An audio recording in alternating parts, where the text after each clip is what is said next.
ॐ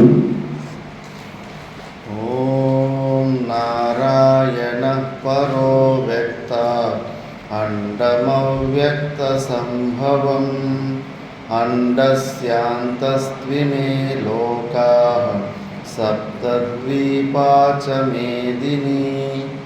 ॐ शान्ति शान्ति शान्तिः।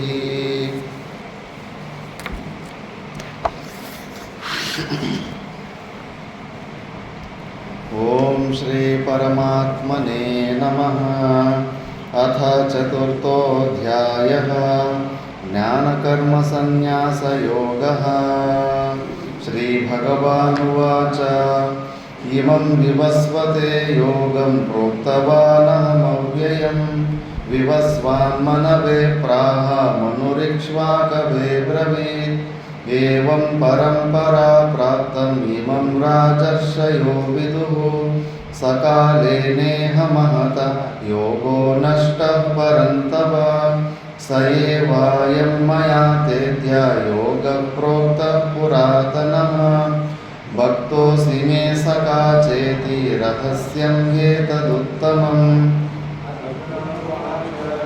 अपरं भवतो जन्म परं जन्म विवस्वतः। कथमेतद्विजानीयां त्वमादौ प्रोक्तवानिति। श्रीभगवानुवाच बहूनि मे व्यतीतानि जन्मानि तव चार्जुन। तान्यहं वेद सर्वाणि न त्वं वेत्त परन्तप।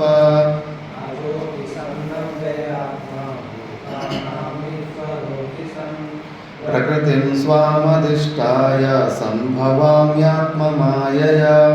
यदा यदा हि धर्मस्य ग्लानिर्भवति भारत। अभ्युत्थानमधर्मस्य तदात्मानं सृजाम्यहं। परित्राणाय साधूनां विनाशाय च दुष्कृतां।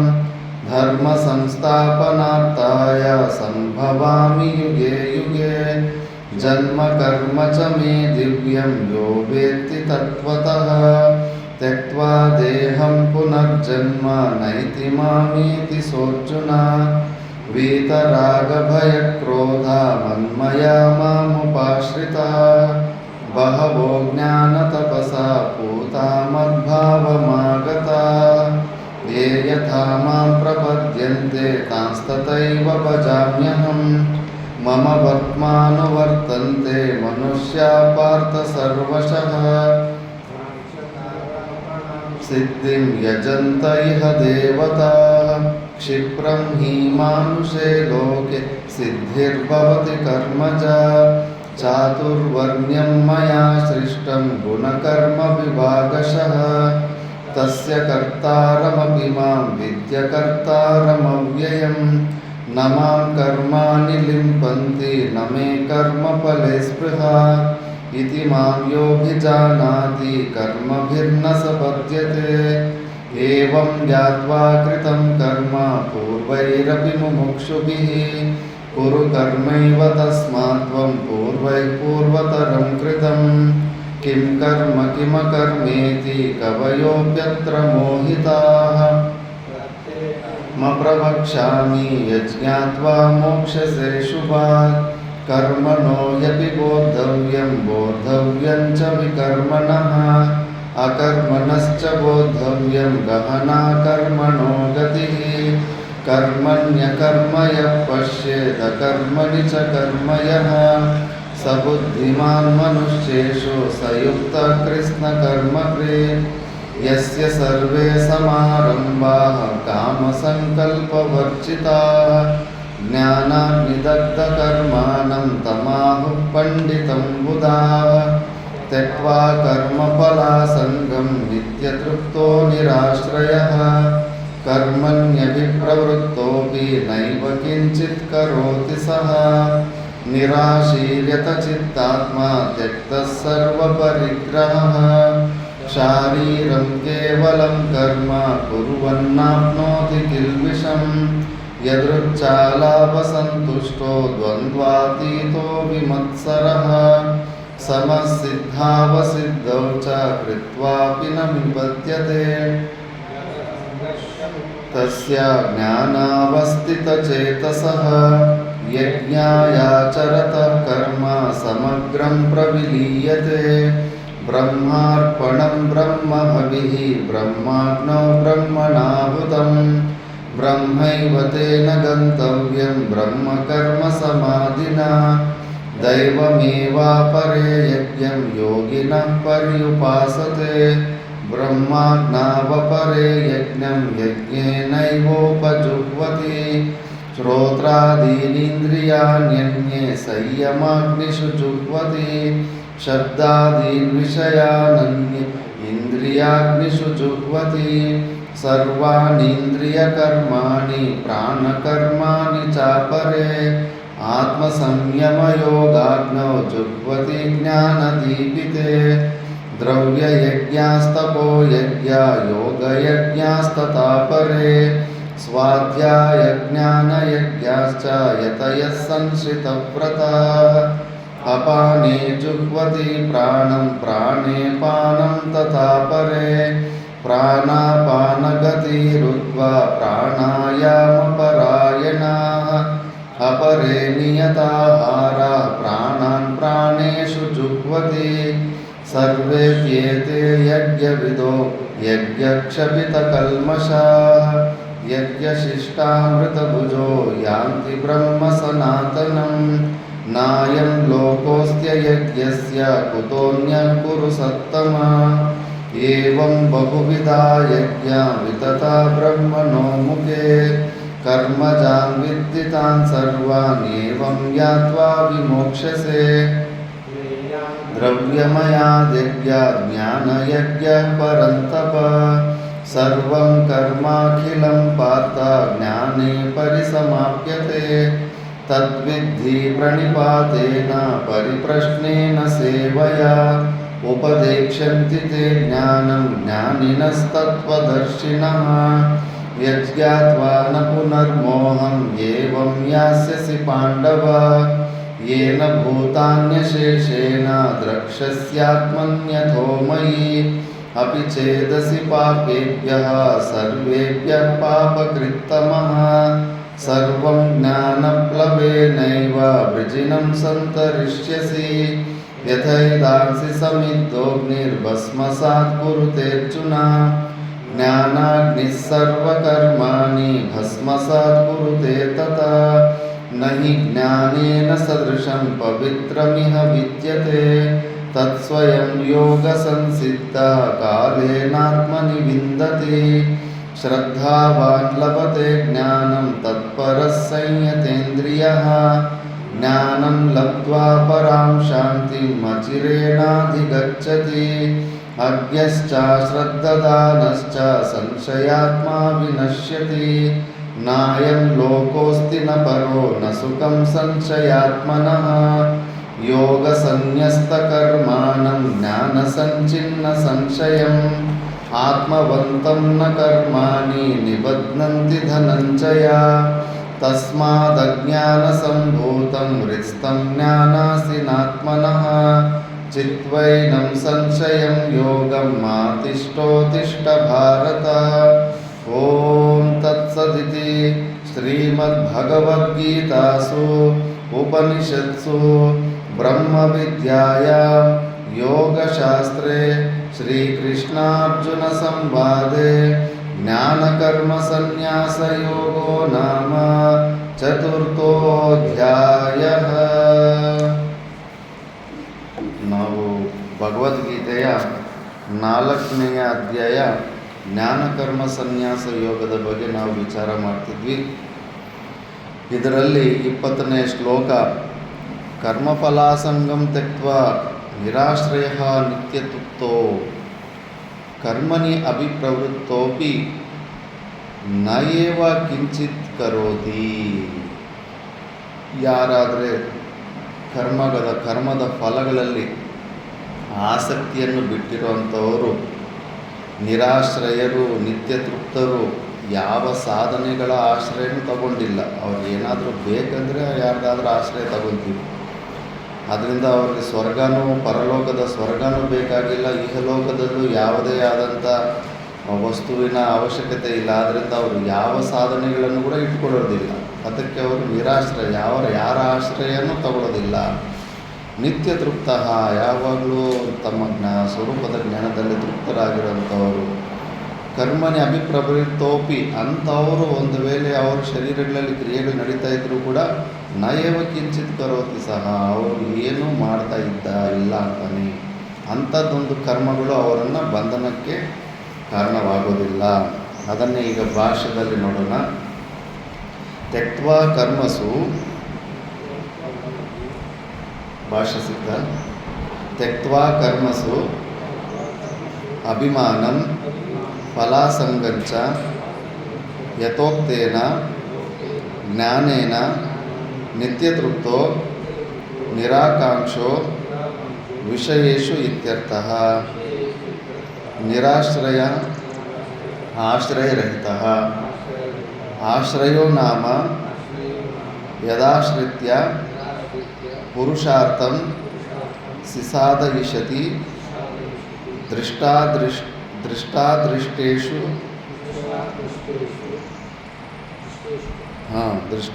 ದೃಷ್ಟಾದೃಷ್ಟೇಷ್ಟಫಲ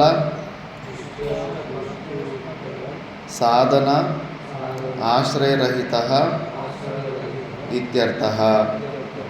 ವಿದುಷಾ ಕ್ರಿಯಮಾಣಂ ಕರ್ಮ ಪರಮಾರ್ಥತಃ ಅಕರ್ಮ ಏವ ತಸ್ಯ ನಿಷ್ಕ್ರಿಯಾತ್ಮದರ್ಶನ ಸಂಪನ್ನತ್ವಾತ್ ತೇನ ಏವಂ ಭೂತೇನ ಪ್ರಯೋಜನಾಭಾವಾತ್ ಸಸಾಧನಂ ಕರ್ಮ ಪರಿತ್ಯಕ್ತವ್ಯಂ ಏವ ಇತಿ ಪ್ರಾಪ್ತೆ ತತೋ ನಿರ್ಗಮ ಅಸಂಭವಾತ್. ಲೋಕಸಂಗ್ರಹ ಚಿಕೀರ್ಷಯ ಶಿಷ್ಟ ವಿಗರ್ಹಣಾ ಪರಿಜಿಹೀರ್ಷಯ ಶಿಷ್ಟ ವಿಗರ್ಹಣ ಪರಿಜಿಹೀರ್ಷಯ ವಾ ಪೂರ್ವವತ್ ಕರ್ಮಣಿ ಅಭಿಪ್ರವೃತ್ತಃ ಅಪಿ ನಿಷ್ಕ್ರಿಯಾತ್ಮದರ್ಶನ ಸಂಪನ್ನತ್ವಾತ್ ನಯೇವ ಕಿಂಚಿತ್ ಕರೋತಿ ಸಹ.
ಶ್ಲೋಕದಲ್ಲಿರೋ ಪದಗಳ ಅರ್ಥವನ್ನು ಕ್ರಮವಾಗಿ ಉತ್ತರ ಕೊಡ್ತಾರೆ. ತ್ಯಕ್ತ್ವ ಅಂದರೆ ಕರ್ಮಸು ಅಭಿಮಾನಂ, ಕರ್ಮಗಳಲ್ಲಿ ಅಭಿಮಾನಂ. ಮುಖ್ಯವಾಗಿ ಏನಂದರೆ ಫಲಾಸಂಗಂಚ ಯಥೋಕ್ತೇನ ಜ್ಞಾನೇನ ನಿತ್ಯ ತೃಪ್ತ ಅಂದರೆ ನಿರಾಕಾಂಕ್ಷೋ ವಿಷಯೇಷು ಇತ್ಯರ್ಥಃ. ಯಾವುದೇ ವಿಷಯಗಳಲ್ಲಿ ಆಕಾಂಕ್ಷೆ ಇಲ್ಲ. ಇಂಥ ವಿಷಯ ನನಗೆ ಬೇಕು, ಇಂಥ ಒಂದು ವಿಷಯಗಳಿಂದ ನನಗೇನು ಪ್ರಯೋಜನ ಇದೆ ಅನ್ನೋದಿರೋದಿಲ್ಲ. ಅಂಥವನೇ ನಿತ್ಯ ತೃಪ್ತನಾಗಿರೋದಕ್ಕೆ ಆಗುತ್ತೆ. ಅಂದರೆ ಎಕ್ಸ್ಪೆಕ್ಟೇಷನ್ ಲೆಸ್ ಸ್ಥಿತಿ. ಯಾವುದರಿಂದ ಯಾರಿಂದ ಏನೂ ಎಕ್ಸ್ಪೆಕ್ಟೇಷನ್ ಇರೋದಿಲ್ಲ. ಅಂಥ ಒಂದು ಸ್ವತಂತ್ರತೆಯನ್ನು, ಇಂಡಿಪೆಂಡೆನ್ಸನ್ನು ಎಂಜಾಯ್ ಮಾಡ್ತಾ ಇರ್ತಾನೆ. ನಿರಾಶ್ರಯ ಅಂದರೆ ಆಶ್ರಯರಹಿತ. ಆಶ್ರಯೋ ನಾಮ ಯದಾಶ್ರಿತ್ಯ ಪುರುಷಾರ್ಥಂ ಸಿಸಾದಿಶ್ಯತಿ. ಆಶ್ರಯ ಅಂದರೆ ಏನಂದರೆ ಯಾವುದರ ಆಶ್ರಯದಿಂದ ನಮಗೆ ಬೇಕಾದ ವಸ್ತುಗಳನ್ನು ನಾವು ಪಡೆಯೋದಕ್ಕಾಗುತ್ತೆ. ಅಂದರೆ ದೃಷ್ಟ ಅದೃಷ್ಟ ಇಷ್ಟಫಲ ಸಾಧನ ಆಶ್ರಯರಹಿತ. ಸಾಧನೆಗಳು ಆಶ್ರಯ ಅಂದರೆ ಇವಾಗ ಸ್ವರ್ಗವನ್ನು ನಾವು ಇಚ್ಛೆ ಪಡಬೇಕಂದ್ರೆ ಏನು ಆಶ್ರಯ, ಏನು ಮಾಡಬೇಕು? ನಾರಾಯಣ ಚೈತನ್ಯ ಸ್ವರ್ಗಕ್ಕೆ ಹೋಗಬೇಕಂದ್ರೆ ಪುಣ್ಯಕರ್ಮಗಳು ಮಾಡ್ಕೋಬೇಕು. ಇಷ್ಟಪೂರ್ತ ದತ್ತ ಅದು ಪುಣ್ಯಕರ್ಮಗಳು ಮಾಡ್ಕೋಬೇಕು. ಮತ್ತು ವೈದಿಕದಿಂದ ಇನ್ನೂ ಈಸಿ ಅಂದರೆ ಸ್ವರ್ಣಾಶ್ರಮ ಧರ್ಮಗಳನ್ನು ಮಾಡಿಕೊಂಡು ಹೋದರೆ ಸಾಕು, ಸ್ವರ್ಗ ಸಿಕ್ಕಿರುತ್ತೆ. ಅದಕ್ಕೆ ಹೆಚ್ಚು ಫಲಾಪೇಕ್ಷೆ ಇಲ್ಲದಿದ್ದರೆ ಸ್ವರ್ಗ ಸಿಗಲ್ಲ. ಆತ್ಮಶುದ್ಧಿ ಬೇಕಂದ್ರೆ ಅವನಿಗೆ ಮೋಕ್ಷ ಸಿಗುತ್ತೆ. ಇವಾಗ ಸ್ವರ್ಗದ ಬಗ್ಗೆ, ಸ್ವರ್ಗಕ್ಕೆ ಹೋಗಬೇಕಂದ್ರೆ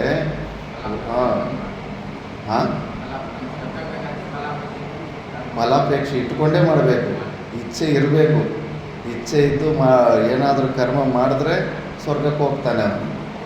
ಒಂದೇನೋ ಏನು ಮಾಡಬೇಕು? ಪುಣ್ಯಕರ್ಮಗಳು ಮಾಡ್ಕೋಬೇಕು. ಆ ಪುಣ್ಯಕರ್ಮಗಳು ಇಷ್ಟದತ್ತ ಪೂರ್ತ ಅಂದರೆ ಯಾರಿಗಾದರೂ ಬಸ್ ಸ್ಟ್ಯಾಂಡಲ್ಲಿ ಧರ್ಮಶಾಲೆಗಳು ಕಟ್ಟಿಸೋದು, ಬಾವಿಗೆ ತೋರಿಸೋದು, ಮರಗಳು ನೆಟ್ಟೋದು, ಅನ್ನದಾನ ಮಾಡೋದು, ಇಂಥವೆಲ್ಲ ಲಿಸ್ಟ್ ಬರುತ್ತೆ. ಪರೋಪಕಾರ ಮಾಡೋದು ಮುಖ್ಯವಾಗಿ. ಇನ್ನೊಂದು ವೈದಿಕ ಕರ್ಮಗಳಲ್ಲಿ ಯಾಗ ಯಜ್ಞಾದಿಗಳು ಮಾಡಬೇಕು. ಸ್ವರ್ಗ ಪ್ರಾಪ್ತಿ ಸಲುವಾಗಿ ಕೂಡ ಎಷ್ಟೋ ಮ್ಯಾಕ್ಸಿಮಮ್ ಕರ್ಮಕಾಂಡದಲ್ಲಿ ಮ್ಯಾಕ್ಸಿಮಮ್ ಕ್ರಿಯೆಗಳೆಲ್ಲವೂ ಸ್ವರ್ಗಕ್ಕೆ ಸಲುವಾಗೇ ಮಾಡ್ತಾರೆ.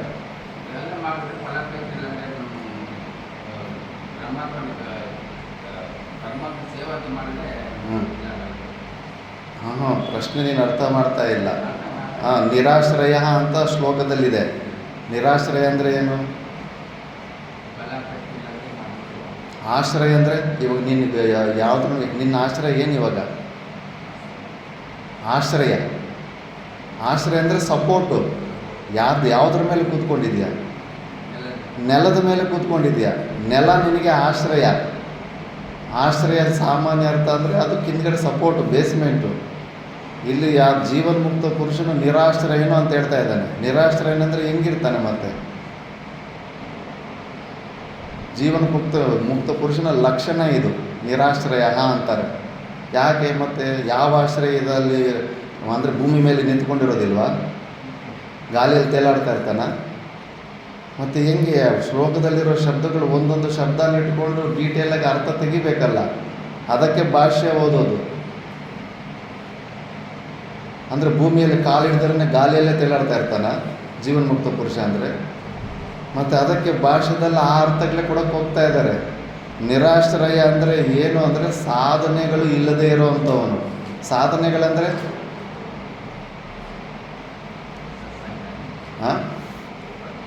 ಈಗ ಬೆಂಗಳೂರು ಹೋಗೋದಕ್ಕೆ ಏನು ಸಾಧನೆ?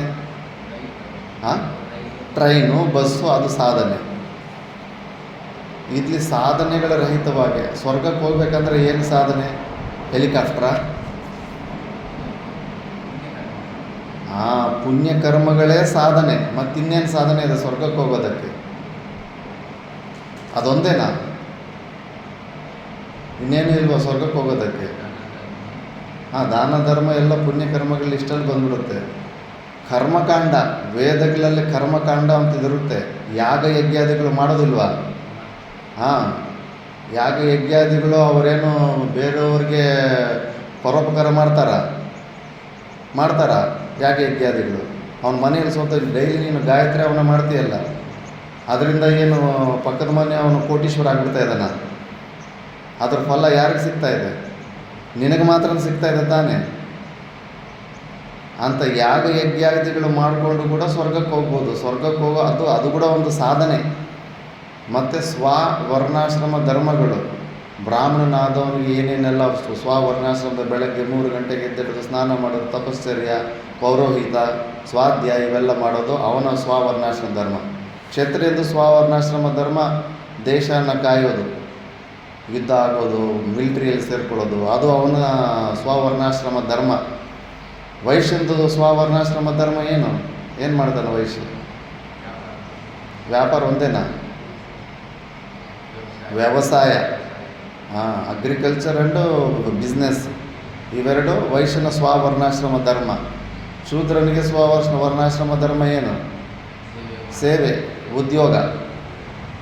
ಈ ಥರ ಸ್ವವರ್ಣಾಶ್ರಮ ಧರ್ಮಗಳನ್ನು ಪಾಲನೆ ಮಾಡ್ಕೊತಾ ಇದ್ರೂ ಸಾಕು. ಪಾಪಕರ್ಮಗಳು ಮಾಡಿದಿರ ಸ್ವರ್ಗ 100% ಪಕ್ಕ. ಮೇಲ್ಗಡೆ ಇರೋ 3 ವರ್ಣದಗಳಿಗೆ ಅವರು ಸ್ವವರ್ಣಾಶ್ರಮ ಧರ್ಮಗಳು ಮಾಡೋದು ತುಂಬ ಕಠಿಣ. ವೈಶ್ಯರು 120 ರೂಪಾಯಿ ಸಂಪಾದನೆ ಮಾಡಿದ್ರೆ 20 ರೂಪಾಯಿ ದಾನ ಮಾಡಬೇಕು. ಎಲ್ಲಾದರೂ ಮಾಡಿದಾರ? ಯಾರಾದರೂ ಮಾಡ್ತಾ ಇದ್ದಾರಾ?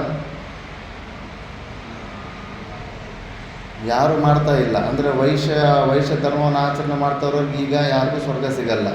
ಕ್ಷತ್ರಿಯರು ಆ ಸ್ವವರ್ಣಾಶ್ರಮ ಧರ್ಮಗಳು ಬಿಟ್ಟು ಯಾವುದೋ ವ್ಯವಸಾಯನೋ ಬಿಸ್ನೆಸ್ಸೋ, ಯಾರೋ ಕೆಲವರು ಮಾತ್ರ ಮಿಲಿಟ್ರಿಯಲ್ಲಿ ಸೇರಿಕೊಂಡಿದ್ದಾರೆ. ಮಿಕ್ಕಿದವರೆಲ್ಲ ಬೇರೆ ಬೇರೆ ಕೆಲಸಗಳೇ ಮಾಡ್ಕೊತಾ ಇದ್ದಾರೆ. ಇಂಜಿನಿಯರ್ಗಳು, ಡಾಕ್ಟ್ರುಗಳು ಆಗ್ತಾ ಇದ್ದಾರೆ. ಅವರು ಸ್ವವರ್ಣಾಶ್ರಮದನ್ನು ಮಾಡೋಕ್ಕಾಗ್ತಾ ಇಲ್ಲ. ಇನ್ನು ಬ್ರಾಹ್ಮಣರಂತಾರೆ ಎಲ್ಲೋ ಕೆಲವರು, ಒಬ್ಬರೋ ಇಬ್ಬರು, ಕೋಟಿಗೊಬ್ಬರು ಯಾರೋ ಒಳ್ಳೆ ನಿಜವಾದ ಬ್ರಾಹ್ಮಣತ್ವ ತಪಶ್ಚರ್ಯ ಮಾಡಿ, ಪರಿಗ್ರಹವನ್ನು ತಿರಸ್ಕಾರ ಮಾಡಿ, ತಪೋಮಯ ಜೀವನವನ್ನು ನಡೆಸಿ ಮೋಕ್ಷ ಸಾಧನೆ ಮಾಡೋವಂಥವ್ನು ಎಲ್ಲೋ ಕಡಿಮೆ ಇರ್ತಾನೆ. ಆ ಥರ ಬ್ರಾಹ್ಮಣನು ಸ್ವರ್ಗ ಸಿಕ್ಬಿಡುತ್ತೆ. ಶೂದ್ರನಿಗೆ ಹೆಚ್ಚು ಬೆನಿಫಿಟ್ಸು. ಶೂದ್ರನು ಜಸ್ಟ್ ಉದ್ಯೋಗ ಮಾಡ್ತಾ ಇದ್ರೆ ಸಾಕು, ಎಲ್ಲಾದರೂ ಅವನಿಗೆ 100% ಸ್ವರ್ಗ ಸಿಗುತ್ತೆ. ಅವನಿಗೆ ಮಾಂಸ ತಿಂದ್ರೂ ಎಕ್ಸೆಪ್ಷನ್ ಇದೆ, ಮಧುಪಾನ ಕುಡಿದ್ರೂ ಕೂಡ ಎಕ್ಸೆಪ್ಷನ್ ಇದೆ ಶೂದ್ರನಿಗೆ. ಅವನಿಗೆ ಸ್ವರ್ಗದಿಂದ ಚ್ಯುತಿ ಆಗೋದಿಲ್ಲ ಶೂದ್ರನಿಗೆ. ಪ್ರಮಾಣ ಇದೆ, ಇದು ಪುರಾಣಗಳಲ್ಲಿ ಪ್ರಮಾಣ ಸಿಗುತ್ತೆ. ಹೆಚ್ಚು ಮೇಲ್ಗಡೆ ಇರೋ ವರ್ಣದವರಿಗೆ ಹೆಚ್ಚು ನಿಷೇಧ ಸ್ಟ್ರಿಕ್ಟ್ಗಳು. ಇಲ್ಲೇನೋ ಭೂಲೋಕದಲ್ಲಿ ಹೈ ಜಾತಿಯಲ್ಲಿ ಹುಟ್ಟಿದ್ದೀವಿ ಅಂತ ಸುಮ್ಮನೆ ಗರ್ವ ಪಡ್ತಾ ಇರ್ತಾರೆ. ಸ್ವರ್ಗಕ್ಕೆ ಹೋಗೋದು ಕೂಡ ಅವ್ರಿಗೆ ತುಂಬ ಕಠಿಣ. ಆ ವರ್ಣಾಶ್ರಮ ಧರ್ಮಗಳು ಪಾಲನೆ ಮಾಡೋದು ತುಂಬ ಕಠಿಣ. ಈಸಿ ಅಂದರೆ ಶೂದ್ರನ್ನೇ ಏನೋ ಮಾಡಬೇಕಾಗಿಲ್ಲ, ಸ್ನಾನ ಕೂಡ ಮಾಡಬೇಕಾಗಿಲ್ಲ 1 ವಾರ 1 ತಿಂಗಳು. ಮಿಕ್ಕಿದ್ದು ತ್ರೈವರ್ಣಿಕರು 1 ದಿವಸ ಸ್ನಾನ ಮಾಡಲಿಲ್ಲ ಅಂದರೆ ದೋಷ ಬಂದ್ಬಿಡುತ್ತೆ. ಮತ್ತು ಆದ್ದರಿಂದ ಸ್ವವರ್ಣಾಶ್ರಮ ಧರ್ಮಗಳು ಕೂಡ ಸ್ವರ್ಗಕ್ಕೆ ಹೋಗೋದಕ್ಕೆ ಸಾಧನೆ. ಮತ್ತು ಈ ಲೋಕದಲ್ಲಿ ಸಾಧನೆಗಳೇನು? ಈ ಲೋಕದಲ್ಲಿ ಸುಖ ಬೇಕು ಅಂತ ಬಯಸ್ತಾ ಇರ್ತಾರಲ್ಲ, ಅವರೆಲ್ಲ ಏನೇನು ಸಾಧನೆಗಳು ಇಟ್ಕೊತಾರೆ ಈ ಲೋಕದಲ್ಲಿ ನಿನಗೆ ದುಡ್ಡು ಆಸ್ತಿ ಸಂಪಾದನೆ ಮಾಡಿದೇ ಇಲ್ಲ. ನೀನು ಯಾವ ಸಾಧನೆಯಿಂದ ಮಾಡಿದೆಯಾ? ಯಾವುದರಿಂದ ತಗೊಂಡೆ ಆಸ್ತಿ ದುಡ್ಡು ಎಲ್ಲ? ಏನು ಮಾಡಿದೆ? ಕೆಲಸ ಮಾಡಿದೆಯೋ ತಾನೇ? ಮತ್ತು ಅದೇ ತಾನೇ ಸಾಧನೆ. ನೀನು ಮಾಡಿರೋಂಥ ವೃತ್ತಿ ಏನಿದೆಯೋ ಅದು ಸಾಧನೆ. ಆ ಸಾಧನೆಯಿಂದ ಏನು ಸಿಕ್ಕಿದೆ ನಿನಗೆ? ರೊಕ್ಕ, ಆಸ್ತಿ. ಅದು ಸಾಧ್ಯ, ಇದು ಸಾಧನೆ. ಯಾಕಂದರೆ ಸಾಧನ ಅನ್ನೋ ಶಬ್ದನ ಚೆನ್ನಾಗಿ ಬ್ರೈನಲ್ಲಿ ಅರ್ಥ ಮಾಡ್ಕೋಬೇಕು. ಇವಾಗ ಜೀವನ್ಮುಕ್ತ ಪುರುಷನು ಅಂಥ ಸಾಧನೆಗಳೇ ಇಲ್ಲದಿರೇ ಇರ್ತಾನೆ. ನಿರಾಶ್ರಯ ಅಂದರೆ, ಆಶ್ರಯ ಅಂದರೆ ಸಾಧನೆಗಳು, ನಿರಾಶ್ರಯ ಅಂದರೆ ಸಾಧನ ರಹಿತ ಅಂತ. ಅಂದರೆ ಅವನು ಯಾವುದೇ ಸ್ವರ್ಗಕ್ಕೆ ಹೋಗಬೇಕಂತ ಪುಣ್ಯಕರ್ಮಗಳನ್ನು ಮಾಡೋದಿಲ್ಲ ಅವನು. ಈ ಲೋಕದಲ್ಲಿ ನನಗೆ ದುಡ್ಡು ಬೇಕು, ಆಸ್ತಿ ಬೇಕಂತ ಯಾವುದು ಉದ್ಯೋಗಗಳು ಏನು ಕೆಲಸನೂ ಮಾಡ್ತಾ ಇರೋದಿಲ್ಲ.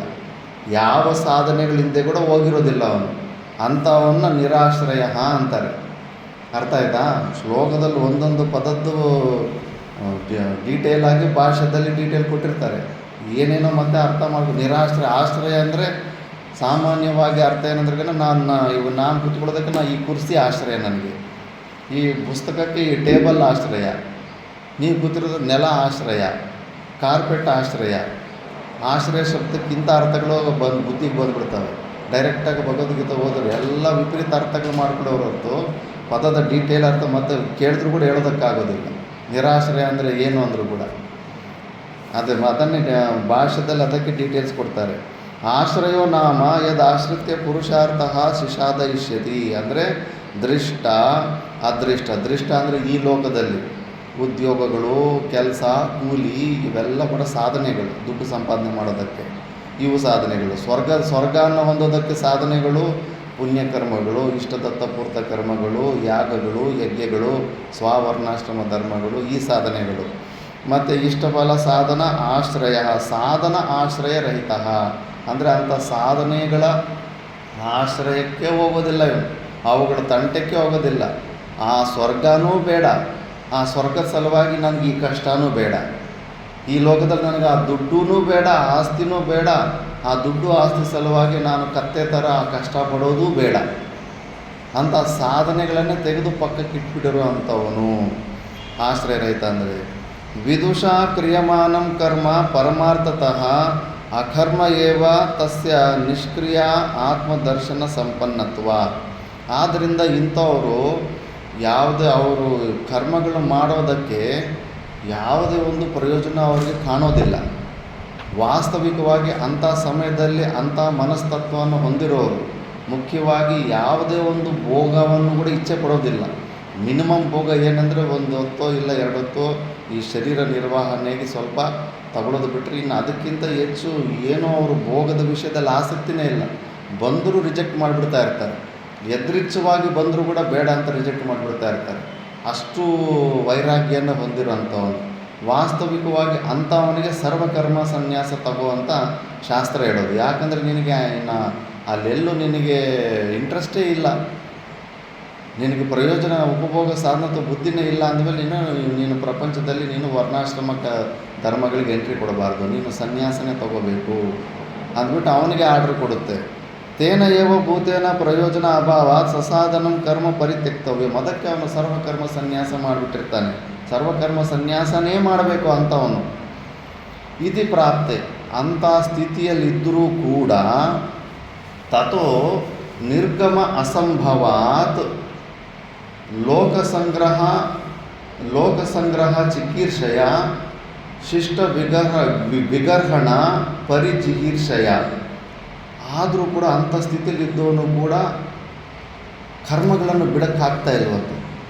ಅದೆಂಥ ಪರಿಸ್ಥಿತಿ ನಾರಾಯಣ ಚೈತನ್ಯ? ಅಂಥ ಪರಿಸ್ಥಿತಿ ಬರುತ್ತಾ? ಸ್ವರ್ಗನೂ ಬೇಡ ಅನ್ಕೊತಾ ಇದ್ದಾನೆ, ಈ ಪ್ರಪಂಚದಲ್ಲಿ ನನಗೆ ಯಾವುದು ಮಕ್ಕಳು ಬೇಡ, ಮರಿ ಬೇಡ, ಆಸ್ತಿ ಬೇಡ, ದುಡ್ಡು ಬೇಡ ಅಂತ ಕೂಡ ಅನ್ಕೊತಾ ಇದ್ದಾನೆ. ಅಂಥವನಿಗೆ ಯಾವುದೋ ಪರಿಸ್ಥಿತಿ ಬರ್ತಾ ಇದೆ ಅಂತ ಕಂಪಲ್ಸರಿ ಕರ್ಮಗಳು ಮಾಡುವಂಥ ಪರಿಸ್ಥಿತಿ ಬರ್ತಾ ಇದೆ ಅಂತ. ಹೆಂಗೆ ಅದು? ಎಂಥ ಪರಿಸ್ಥಿತಿ ಅದು? ಚೆನ್ನಾರೆಡ್ಡಿಯವರೇ ಅರ್ಥ ಆಗಿದೆ ಪ್ರಶ್ನೆ? ಒಬ್ಬ ಮುಮುಕ್ಷುವಿಗೆ ಸ್ವರ್ಗ ಸುಖಗಳು ಯಾವ ಲೋಕದ ಸುಖನೂ ಬೇಕಾಗಿಲ್ಲ, ಈ ಲೋಕದಲ್ಲಿ ದುಡ್ಡು ಬೇಕಾಗಿಲ್ಲ, ಆಸ್ತಿ ಬೇಕಾಗಿಲ್ಲ, ಮಕ್ಕಳು ಮರಿನೂ ಬೇಕಾಗಿಲ್ಲ.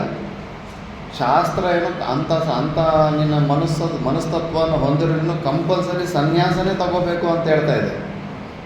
ಅವನು 1000%, 100% ಅಲ್ಲ, 1000% ಸನ್ಯಾಸಕ್ಕೆ ಅಧಿಕಾರಿ. ಅಂಥ ಸ್ಥಿತಿಯಲ್ಲಿರೋನು ಕರ್ಮಗಳನ್ನು ತಪ್ಪಿಸ್ಕೊಳ್ಳೋಕ್ಕಾಗದಿರೋ ಬಲವಂತವಾಗಿ ಮಾಡೋ ಪರಿಸ್ಥಿತಿ ಬಂದಿದೆ ಅಂತೆ. ಅಂಥ ಪರಿಸ್ಥಿತಿ ಹೆಂಗೆ ಬರುತ್ತೆ? ವಾಸನೆಗಳು ಅವೆಲ್ಲ ನಿತ್ಯ ತೃಪ್ತ. ಅವನು ವಾಸನೆಗಳಿಗೆ ಅವನು ಯಾವುದು ವಿಷಯ ಭೋಗಗಳ ಕಡೆ ಹೋಗ್ತಾನೇ ಇಲ್ಲ, ಯಾವುದು ಸಾಧನೆಗಳಿಂದ ಮಾಡ್ತಾ ಇಲ್ಲ.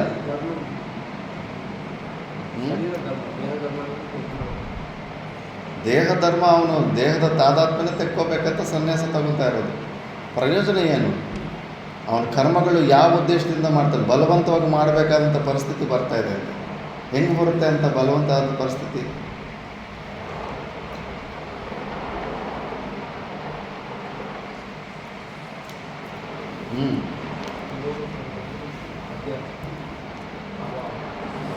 ಮತ್ತು ಲೋಕ ಕಲ್ಯಾಣಾರ್ಥವಾಗಿ ಏನು ಸ್ಕೂಲೋ ಕಾಲೇಜು ಕಟ್ಟಬೇಕು ಅಂತ ಬಂದರೆ ಅದು ಇಚ್ಛೆ ತಾನೇ,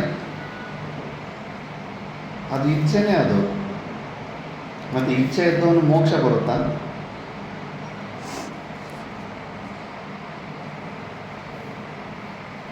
ಶಂಕರಾಚಾರ್ಯರು ಯಾಕೆ ಭಾಷ್ಯಗಳು ಇವೆಲ್ಲ ಕೆಲಸಗಳು ಮಾಡಿದ್ರು?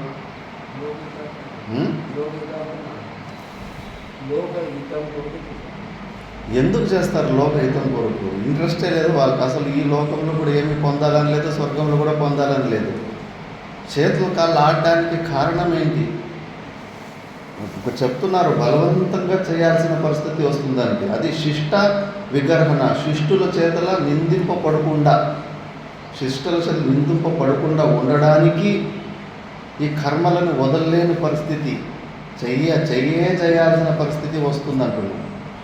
అలాంటి పరిస్థితి ఎట్లా వస్తుంది? వైరాగ్యం ఉన్న ఒక వ్యక్తికి శంకరాచార్యులు ఎందుకు చేశారు అవన్నీ భాష్యాలు ఇవి అని? పోనీ వినాయకుడు ఎందుకు రాశాడు మహాభారతం? దుడ్లు ఇచ్చాడా వ్యాస భగవానుడు? డబ్బుల కోసం రాశాడా? దేనికోసం రాశాడు?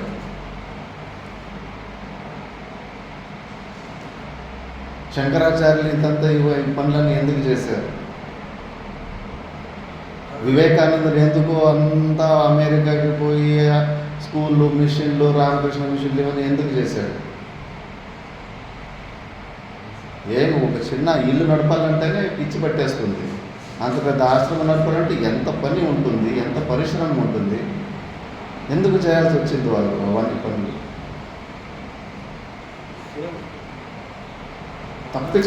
ఎందుకు తప్పించుకోలేకపోతున్నాడు? అసలు భార్యనే వద్దనుకున్నాడు, పిల్లలే వద్దనుకున్నాడు, ప్రపంచమే వద్దనుకున్నాడు, స్వర్గం వద్దనుకున్నాడు. అలాంటి వానికి కంపల్సరీగా చేయాల్సిన పరిస్థితి ఎలా వస్తుంది? ఇక్కడే ఆలోచించాలి. గురువుల ఆజ్ఞ. శంకరాచార్యులు ఆయన కోరిక కాదు ఈ భాష్యాలు రాయాల, సనాతన ధర్మాన్ని నిలబెట్టాలని. వాళ్ళు గురువులు అడిగిన గురుదక్షిణ. ಅವರು ಗುರುಗಳು ಕೇಳಿರುವಂಥ ಗುರುದಕ್ಷಿಣ ಅದನ್ನು ತಪ್ಪಿಸ್ಕೊಳ್ಳೋದಕ್ಕಾಗುತ್ತೆ ಯಾರಾದರೂ? ವಿವೇಕಾನಂದನಿಗೆ ಮೊದಲನೇ ಸತಿ ಸಮಾಧಿ ಸ್ಥಿತಿ ಬಂದಾಗಲೇ ಸಮಾಧಿ ಮಗ್ನನಾಗ್ಬಿಟ್ರೆ ರಾಮಕೃಷ್ಣ ಪರಮಹಂಸರು ದೇವಿಗೆ ಬೇಡ್ಕೊತಾನೆ, ಓ ತಾಯಿ, ಇವನಿಗೆ ಈಗಲೇ ಸಮಾಧಿ ಪರಿಸ್ಥಿತಿಗೆ ಕೊಡಬೇಡ ನೀನು, ಇವನ ಕೈಯಲ್ಲಿ ಎಷ್ಟೋ ಕೆಲಸಗಳಾಗೋದಿದೆ. ರಾಮಕೃಷ್ಣ ಪರಮಹಂಸರ ಇಚ್ಛೆ ಅದು. ವಿವೇಕಾನಂದನು ತನ್ನ ಇಚ್ಛೆ ಸಲುವಾಗಿ ಸ್ಕೂಲುಗಳು, ಕಾಲೇಜುಗಳು ಕಟ್ಟಿಸಿಲ್ಲ. ಗುರುಗಳ ಆಜ್ಞೆಯನ್ನು ಪಾಲನೆ ಮಾಡಿದ್ದಾನೆ. ನಮ್ಮ ತಾತ ಗುರುಗಳು, ಅವ್ರ ಗುರುಗಳ ಆಜ್ಞೆ ಅದು. ಓಂಕಾರೇಶ್ವರದಲ್ಲಿ ಒಂದು ಆಶ್ರಮ ಮಾಡಬೇಕಂತೆ.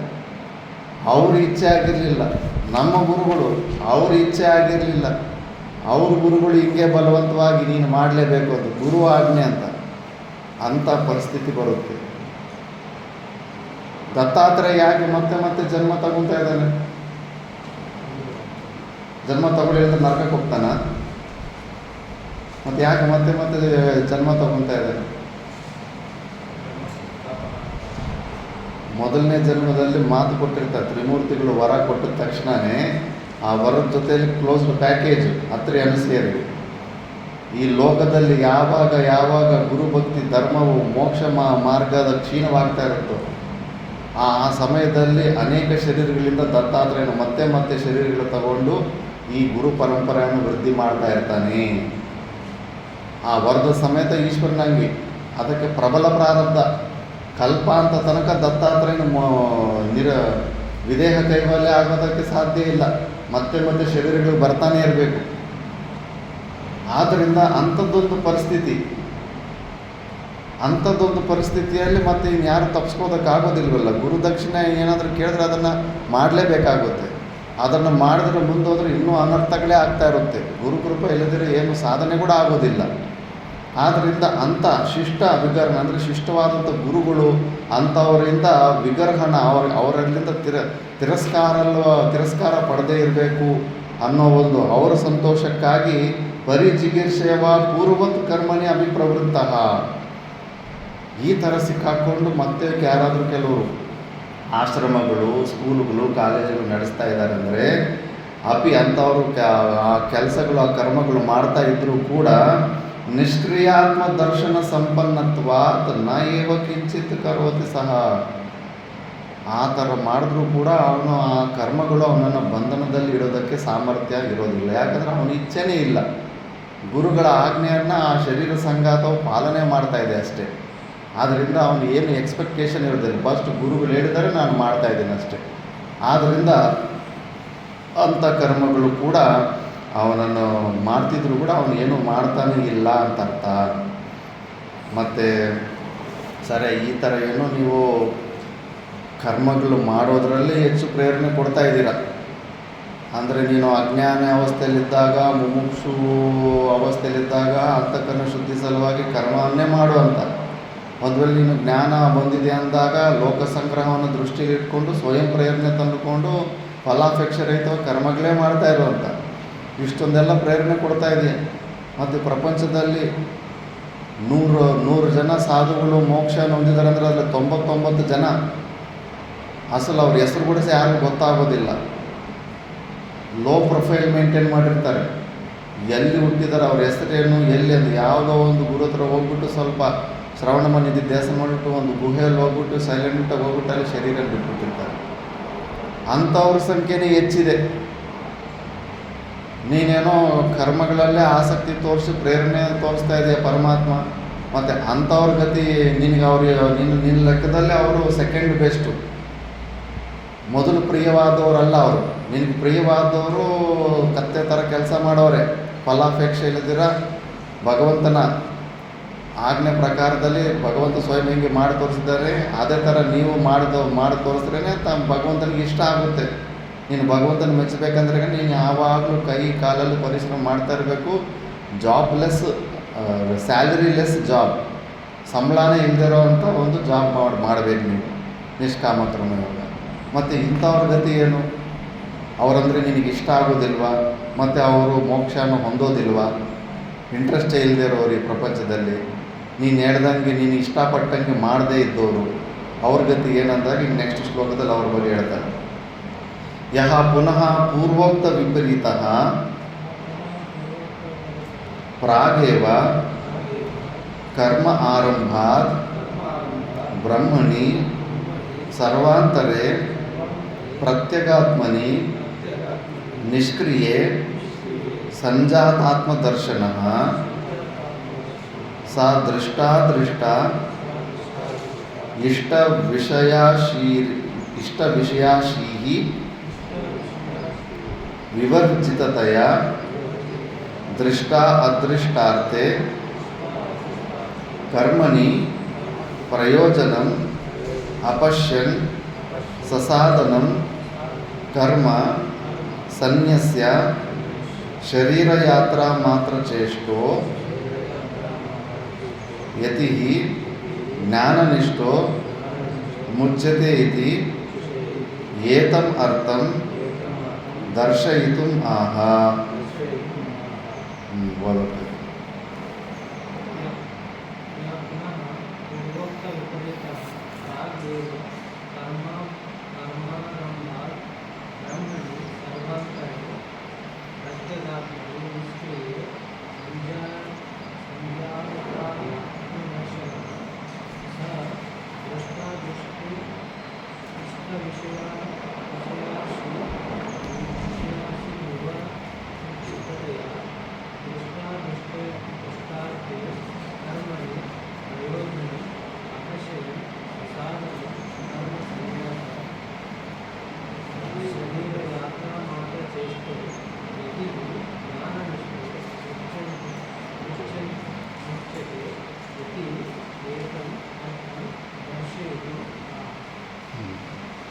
ಯಹ ಪುನಃ ಪೂರ್ವೋಕ್ತ ವಿಪರೀತಃ.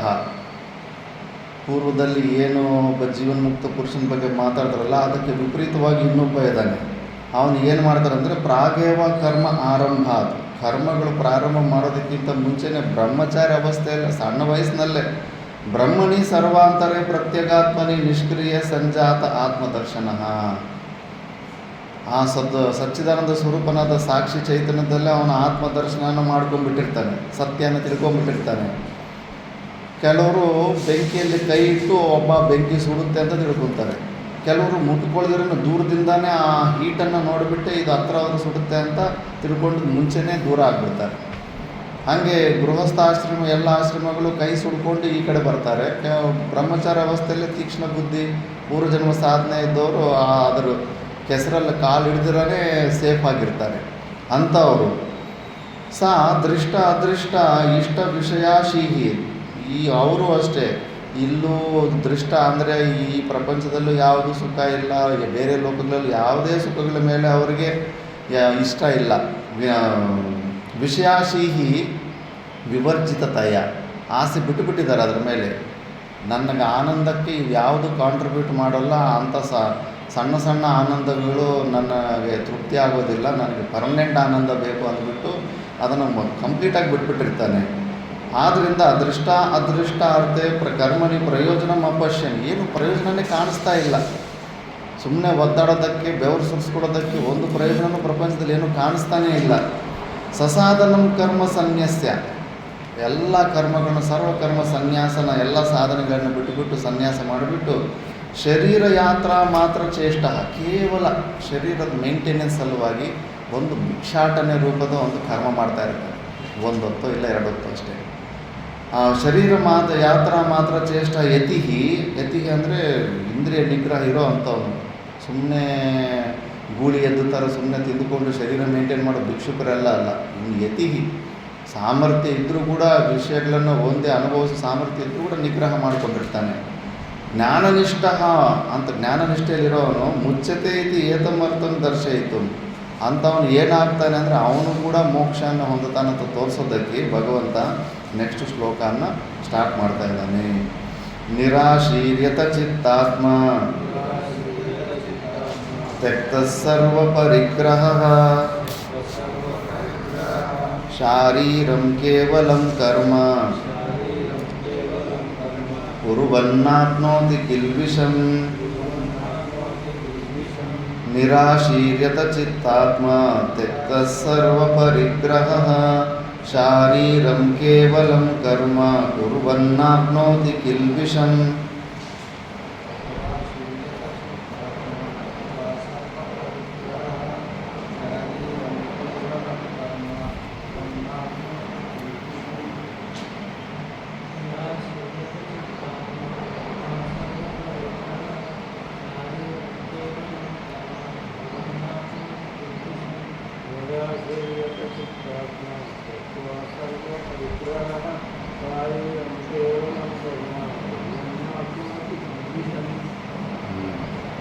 ನಿರಾಶೀಹಿ ಯತಚಿತ್ತಾತ್ಮ ತ್ಯಕ್ತ ಸರ್ವ ಪರಿಗ್ರಹ ಕೇವಲಂ ಶಾರೀರಂ ಕರ್ಮ ಕುರ್ವನ್ ಕಿಲ್ಬಿಷಂ ನ ಆಪ್ನೋತಿ. ನಿರಾಶೀಹಿ ಅಂದರೆ ಆಶೆಗಳು ನಿರ್ಗತ ಆಶಾಹ ಯಸ್ಮಿನ್, ಯಾವುದೇ ಪ್ರಕಾರವಾದಂಥ ಇಚ್ಛೆಗಳು ಇಲ್ಲದೇ ಇರೋಂಥ ನಿರಾಶೀಹಿ. ಯತಚಿತ್ತಾತ್ಮ ಅಂದರೆ ಅಂತಃಕರಣವನ್ನು ನಿಗ್ರಹ ಮಾಡಿ ಕಂಟ್ರೋಲಲ್ಲಿ ಇಟ್ಕೊಂಡಿರುವಂಥ ಯತಿಹಿ. ತ್ಯಕ್ತ ಸರ್ವ ಪರಿಗ್ರಹ ಅಂದರೆ ಅತ್ಯಂತ ವೈರಾಗ್ಯವನ್ನು ಹೊಂದಿರುವಂಥವನು. ವೈರಾಗ್ಯ ಅಂದರೆ ಸಣ್ಣ ಪುಟ್ಟ ವೈರಾಗ್ಯ ಅಲ್ಲ, ಅತ್ಯಂತ ವೈರಾಗ್ಯ. ಈ ಶರೀರನ ಮೇಂಟೈನ್ ಮಾಡಬೇಕನ್ನೋ ಇಚ್ಛೆ ಕೂಡ ಆಲ್ಮೋಸ್ಟ್ ಹೊಟ್ಟೋಗಿರುತ್ತೆ.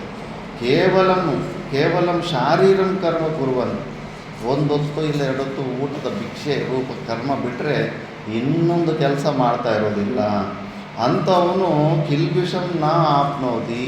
ಆ ಒಂದು ಭಿಕ್ಷಾಟನೆ ರೂಪ ಕರ್ಮ ಮಾಡ್ತಾ ಇದ್ದರೂ ಕೂಡ ಅವನು ಈ ಪಾಪರೂಪ ಸಂಸಾರವನ್ನು ಕಿಲ್ಬಿಷ ಅಂತಾರೆ. ಈ ಪಾಪರೂಪವಾದಂಥ ಈ ಸಂಸಾರವನ್ನು ಮತ್ತೆ ಹೊಂದೋದಿಲ್ಲ, ಅವನು ಕೂಡ ಮುಕ್ತನಾಗ್ಬಿಡ್ತಾನೆ. ಫಸ್ಟ್ ಇಷ್ಟೇ ಡಿಫ್ರೆನ್ಸ್ ಏನು ಅಂದರೆ, ಕರ್ಮಗಳು ಮಾಡಿ ಕಲಾಪೇಕ್ಷೆಯನ್ನು ಬಿಡುವಂಥವನು ಭಗವಂತನಿಗೆ ತುಂಬ ಇಷ್ಟನಾಗ್ತಾನೆ. ಇವನನ್ನು ಎಷ್ಟು ಮೆಚ್ಕೊಳ್ಳಿಲ್ಲ ಅಷ್ಟೇ. ಸಗುಣ ಸಾಕಾರ ರೂಪನಾದಂಥ ಈಶ್ವರನು ಇವನನ್ನು ಹೆಚ್ಚು ಮೆಚ್ಕೊಳ್ಳಿಲ್ಲ ಅಷ್ಟೇ. ಇವನು ಸೆಕೆಂಡ್ ಬೆಸ್ಟ್ ಬರ್ತಾನೆ. ಫಸ್ಟ್ ಬೆಸ್ಟ್ ಅವನು, ಸೆಕೆಂಡ್ ಬೆಸ್ಟ್ ಇವನು. ಆದ್ದರಿಂದ ಪ್ರಪಂಚದಲ್ಲಿ ನಾವು 2 ಪ್ರಕಾರದ ಯೋಗಿಗಳನ್ನು ನಾವು ನೋಡ್ಕೋಬೇಕು. ಎಲ್ಲರಿಗೂ ಒಂದೇ ಎಕ್ಸ್ಪೆಕ್ಟೇಷನ್ ಇಟ್ಕೋಬಾರ್ದು. RSS ಅವರು ಬೃಂದಾವನದಲ್ಲಿ ಹೋಗ್ಬಿಟ್ಟಿದ್ದನು ಅಖಂಡಾನಂದ ಸರಸ್ವತಿ ಮಹಾರಾಜ ಹತ್ರ ಹೋಗ್ಬಿಟ್ಟು ಸಿದ್ಧಪುರುಷರವರು, ಸ್ವಾಮೀಜಿ ನಿಮಗೆ ಎಷ್ಟು ದೊಡ್ಡ ಭಕ್ತರ ಸಂಖ್ಯೆ ಇದೆ, ರಾಮಕೃಷ್ಣ ಮಿಷನ್ ಅವ್ರು ನೋಡಿ ಸ್ಕೂಲು ಕಾಲೇಜು ಇವೆಲ್ಲ ಸ್ಟಾರ್ಟ್ ಮಾಡ್ತಾ ಇದ್ದಾರೆ, ನೀವು ಕೂಡ ಮಾಡಬೇಕಲ್ಲ ಅದೇ ಥರ ಅಂದರೆ ಅವಾಗ ಕೂಡಿಸ್ಬಿಟ್ಟಿದ್ದನ್ನು ಇದನ್ನು ನೀಟಾಗಿ ಎಕ್ಸ್ಪ್ಲೇನ್ ಮಾಡ್ತಾರೆ. ಸನ್ಯಾಸಿಗೆ ನೀವು ಇದು ಮಾಡಬೇಕು ಅದು ಮಾಡಬೇಕಂತ ಆರ್ಡ್ರ್ ಮಾಡೋ ಯೋಗ್ಯತೆ ಶಾಸ್ತ್ರಕ್ಕೆ ಇಲ್ಲ. ನೀವು ನಮ್ಮಿಂದ ಈ ಥರ ಏನು ಎಕ್ಸ್ಪೆಕ್ಟ್ ಮಾಡಬಾರ್ದು. ಕೇವಲ ಉಪದೇಶ ಒಂದು ಬಿಟ್ಟರೆ ಇನ್ನು ಬೇರೆ ಏನು ನಮ್ಮಿಂದ ಎಕ್ಸ್ಪೆಕ್ಟ್ ಮಾಡಿ ನೀವು ಮಾಡಬೇಕು. ನೀವು ಅಂತಃಕರಣ ಶುದ್ಧಿ ಆಗಿಬಿಟ್ಟು ಸಾಧುಗಳು ಬಂದು ಮಾಡ್ತಾರೆ, ನಿಮಗೆ ನಾಚಿಕೆ ಆಗಬೇಕು. ನೀವು ಜನರೇ ಐಕ್ಯಮತ್ಯವಾಗಿ ಇಂಥ ಸ್ಕೂಲುಗಳು ಕಾಲೇಜುಗಳು ಪರೋಪಕಾರ ಕೆಲಸಗಳು ನೀವು ಮಾಡಬೇಕು.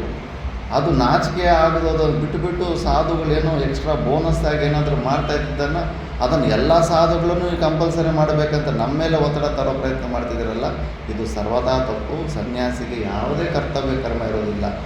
ಬೈ ಎಕ್ಸ್ಟ್ರಾವಾಗಿ ಏನಾದರೂ ಮಾಡಿಬಿಟ್ರೆ ನೀವು ಬೋನಸ್ ಅಂದ್ಕೊಳ್ಳಿ. ಆದರೂ ಕೂಡ ಏನು ಹಾಸ್ಪಿಟಲು ಸ್ಕೂಲು ಕಟ್ಕೋದಿದ್ರೆ ಯಾವನ ಜೀವನ ಉದ್ಧಾರ ಆಗುತ್ತೆ? ಈ ಜ್ಞಾನ ಕೊಟ್ಟರೆ, ಜ್ಞಾನ ಬಿಟ್ಟರೆ ಬೇರೆ ನೀನು ಏನು ಕೊಟ್ಟರೂ ಕೂಡ ಅವನ ಜೀವನ ಉದ್ಧಾರ ಆಗೋದಿಲ್ಲ. ಅದಕ್ಕೆ ಮಾಡೋದಿದ್ದರೆ, ಜನರಿಗೆ ಪರೋಪಕಾರ ಮಾಡೋದಿದ್ದರೆ ಈ ಜ್ಞಾನವನ್ನು ದಾನ ಮಾಡಬೇಕು. ಆವಾಗ ಅವನಿಗೆ ಏನೂ ಬೇಡವೇ ಆಗುತ್ತಲ್ಲ. ನಮಗೆ ಹೆಂಗೆ ಈ ಪ್ರಪಂಚದಲ್ಲಿ ಏನು ಯಾವುದು ವಿಷಯವೇ ಬೇಕಾಗಿಲ್ಲವೋ, ಒಂದು ಪುಟಗೋಸಿಯಲ್ಲೇ ಜೀವನ ನಡೆಸ್ತಾ ಇದ್ದೀವೋ, ಅಂಥ ಧೈರ್ಯ, ಅಂಥ ಸಂತುಷ್ಟಿ ಇರೋದರಲ್ಲೇ ಸಂತುಷ್ಟಿ ಪಡುವಂಥ ತತ್ವ ಆ ಜ್ಞಾನ. ಇಂಥ ಜ್ಞಾನ ಕೊಟ್ಟರೆ ಅಸಲು ಮನುಷ್ಯನಿಗೆ ತುಂಬ ಸಂತುಷ್ಟಿಯಿಂದ ಜೀವನ ಮಾಡ್ತಾನೆ. ಇದನ್ನು ಬಿಟ್ಟು ಅವನಿಗೆ ಮನೆ ಕೊಡು, ದುಡ್ಡು ಕೊಡು, ಉದ್ಯೋಗ ಕೊಡು, ರೋಡ್ ಹಾಕ್ಸು. ಮೊನ್ನೆ ಗರಿಕ್ ಪಾರ್ಟಿ ಅವ್ರದ್ದು ಒಂದು ವಿಡಿಯೋ ನೋಡಿದೆ. ಏನು ಸ್ಕೂಲ್ಗಳಲ್ಲಿ ಊಟಗಳು, ಮೊಟ್ಟೆಗಳು ಸರಿಯಾಗಿ ಕೊಡ್ತಾ ಇಲ್ಲ ಅಂತ ಚೆಕ್ಕಿಂಗು ವಿಪರೀತವಾಗಿ ಮಾಡಿ ವಿಡಿಯೋಗಳು ಮಾಡಿ ಅಲ್ಲಿ ಇದು ಮಾಡ್ತಾರಂತೆ. ಅಲ್ಲ, ವಿದ್ಯಾರ್ಥಿಗಳಿಗೆ ವಿದ್ಯೆ ಕೊಡಬೇಕು. ನೀವು ಏನು ಮಾಡ್ತಾ ಇದ್ದೀರಾ? ಚೆನ್ನಾಗಿ ಊಟ 5 ಹಾಕಿದ್ರಾಗೇ ಅವ್ರು ವಿದ್ಯೆ ಓದ್ತಾರೆ. ಚೆಕ್ಕಿಂಗ್ ನೀವು ಅವನಿಗೆ ಈ ಓದೋದು ಬರ್ತಾ ಇದೆಯಲ್ಲ ನೋಡ್ತಾ ಇದ್ದೀರಾ. 10ನೇ ಕ್ಲಾಸ್ ಆಗಿದೆ, ಇನ್ನೂ ತೆಲುಗು ಓದೋದು ಬರ್ತಾ ಇಲ್ಲ, ಬರೆಯೋದು ಬರ್ತಾ ಇಲ್ಲ. ಚೆಕ್ಕಿಂಗ್ ಸ್ಕ್ವಾಡು ಅದನ್ನು ಚೆಕ್ ಮಾಡಿ ಅವ್ರಿಗೆ ವಿದ್ಯೆ ಬರ್ತಾ ಇದೆ ಅಂತ ಚೆಕ್ ಮಾಡಬೇಕಲ್ಲ. ಅವ್ರಿಗೆ ಮೊಟ್ಟೆ ಸಿಗ್ತಾ ಇದೆ ಇಲ್ಲ ಅಂತ ಹೋಗ್ಬಿಟ್ಟು ದೊಡ್ಡದಾಗಿ ಅದಕ್ಕೊಂದು ಟೀಮು ಇದೆಲ್ಲ ತಯಾರು ಮಾಡ್ತಿರಂತ ಬಯತಾರೆ. ಅದಕ್ಕೆ ಮನುಷ್ಯರಿಗೆ ಯಾವುದು ಏನು ಕೊಡಬೇಕಂತ ಜನರಿಗೆ ಗೊತ್ತಿಲ್ಲ.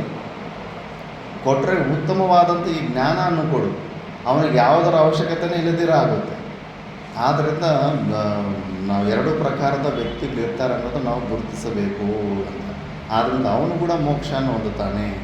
ಅವನ ಶರೀರದಲ್ಲಿ ಆ ಥರ ಋಣಾನುಬಂಧ ಇಲ್ಲ. ಜನರಿಗೂ ಆ ವ್ಯಕ್ತಿಗೆ ಋಣಾನುಬಂಧನೇ ಇಲ್ಲ. ಒಂದು ವೇಳೆ ಜನರಲ್ಲಿ ಹೆಚ್ಚು ಪುಣ್ಯ ಇದ್ದಿದ್ರೆ ಆ ಯೋಗಿ ಶರೀರದಿಂದ ಕೂಡ ಎಷ್ಟೋ ಪುಣ್ಯಕರ್ಮಗಳಾಗ್ಬೋದಾಗಿತ್ತು. ಬಟ್ ಜನರಲ್ಲಿ ಪುಣ್ಯ ಇರಬೇಕಲ್ಲ. ರಾಮಕೃಷ್ಣ ಪರಮಹಂಸರು ಶರೀರ ಬಿಡೋದಕ್ಕಿಂತ ಮುಂಚೆ ಕೆಲವು ದಿವಸ ಈ ಶರೀರ ಇನ್ನೂ ಎಷ್ಟು ದಿವಸ ಹೆಚ್ಚು ಕಾಲ ಇದ್ದಿದ್ದರೆ ಇನ್ನೂ ಎಷ್ಟೋ ಜನಕ್ಕೆ ಆಧ್ಯಾತ್ಮಿಕ ಪ್ರವೃತ್ತಿ ಬರೋ ಚಾನ್ಸಸ್ ಇತ್ತು.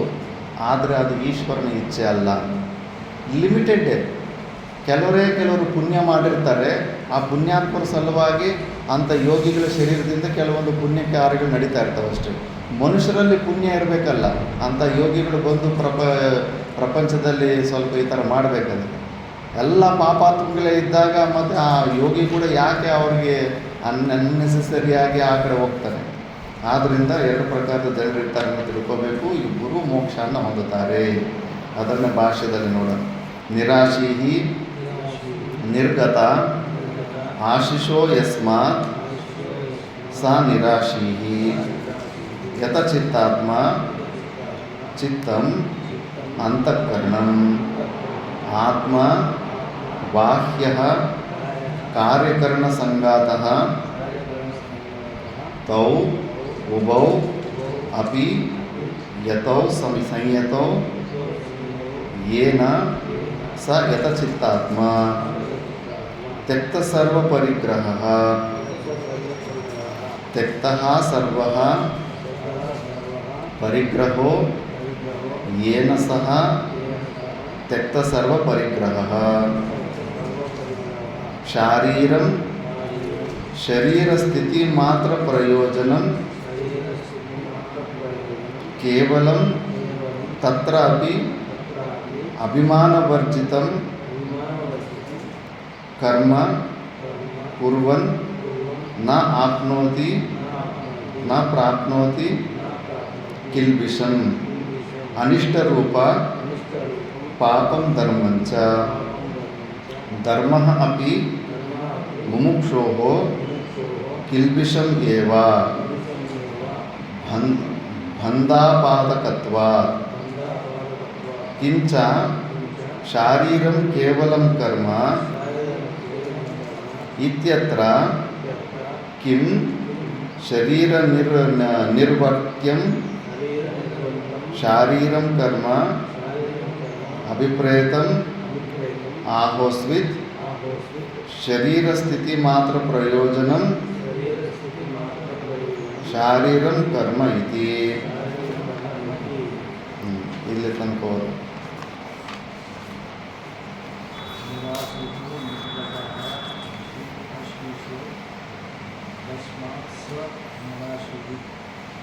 चित्तात्मा चित्तम अंतः आत्मा बाह्यः कार्यकारणसंगतः विभो विभो संयतौ येन स यतचित्तात्मा तत्त्वा सर्वपरिग्रहः तत्तः सर्वः परिग्रहो येन स तत्त्वा सर्वपरिग्रहः शारीरं शरीरस्थितिमात्रप्रयोजनं केवलं तत्र अभिमानवर्धितं कर्मपूर्वं न प्राप्नोति ईदृशम् अनिष्टरूपं पापं धर्मं च धर्मः अपि मुमुक्षोः ईदृशम् एव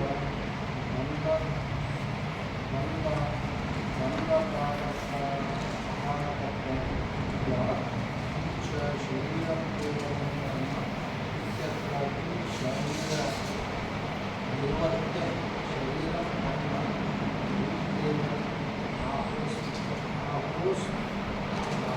आहोस्वित् शरीरस्थितिमात्रप्रयोजनं शरीरं कर्म इति ನಿರಾಶೀಹಿ ಅಂದರೆ ನಿರ್ಗತ ಆಶಿಷೋ ಯಸ್ಮಾತ್ ಸ ನಿರಾಶೀಹಿ.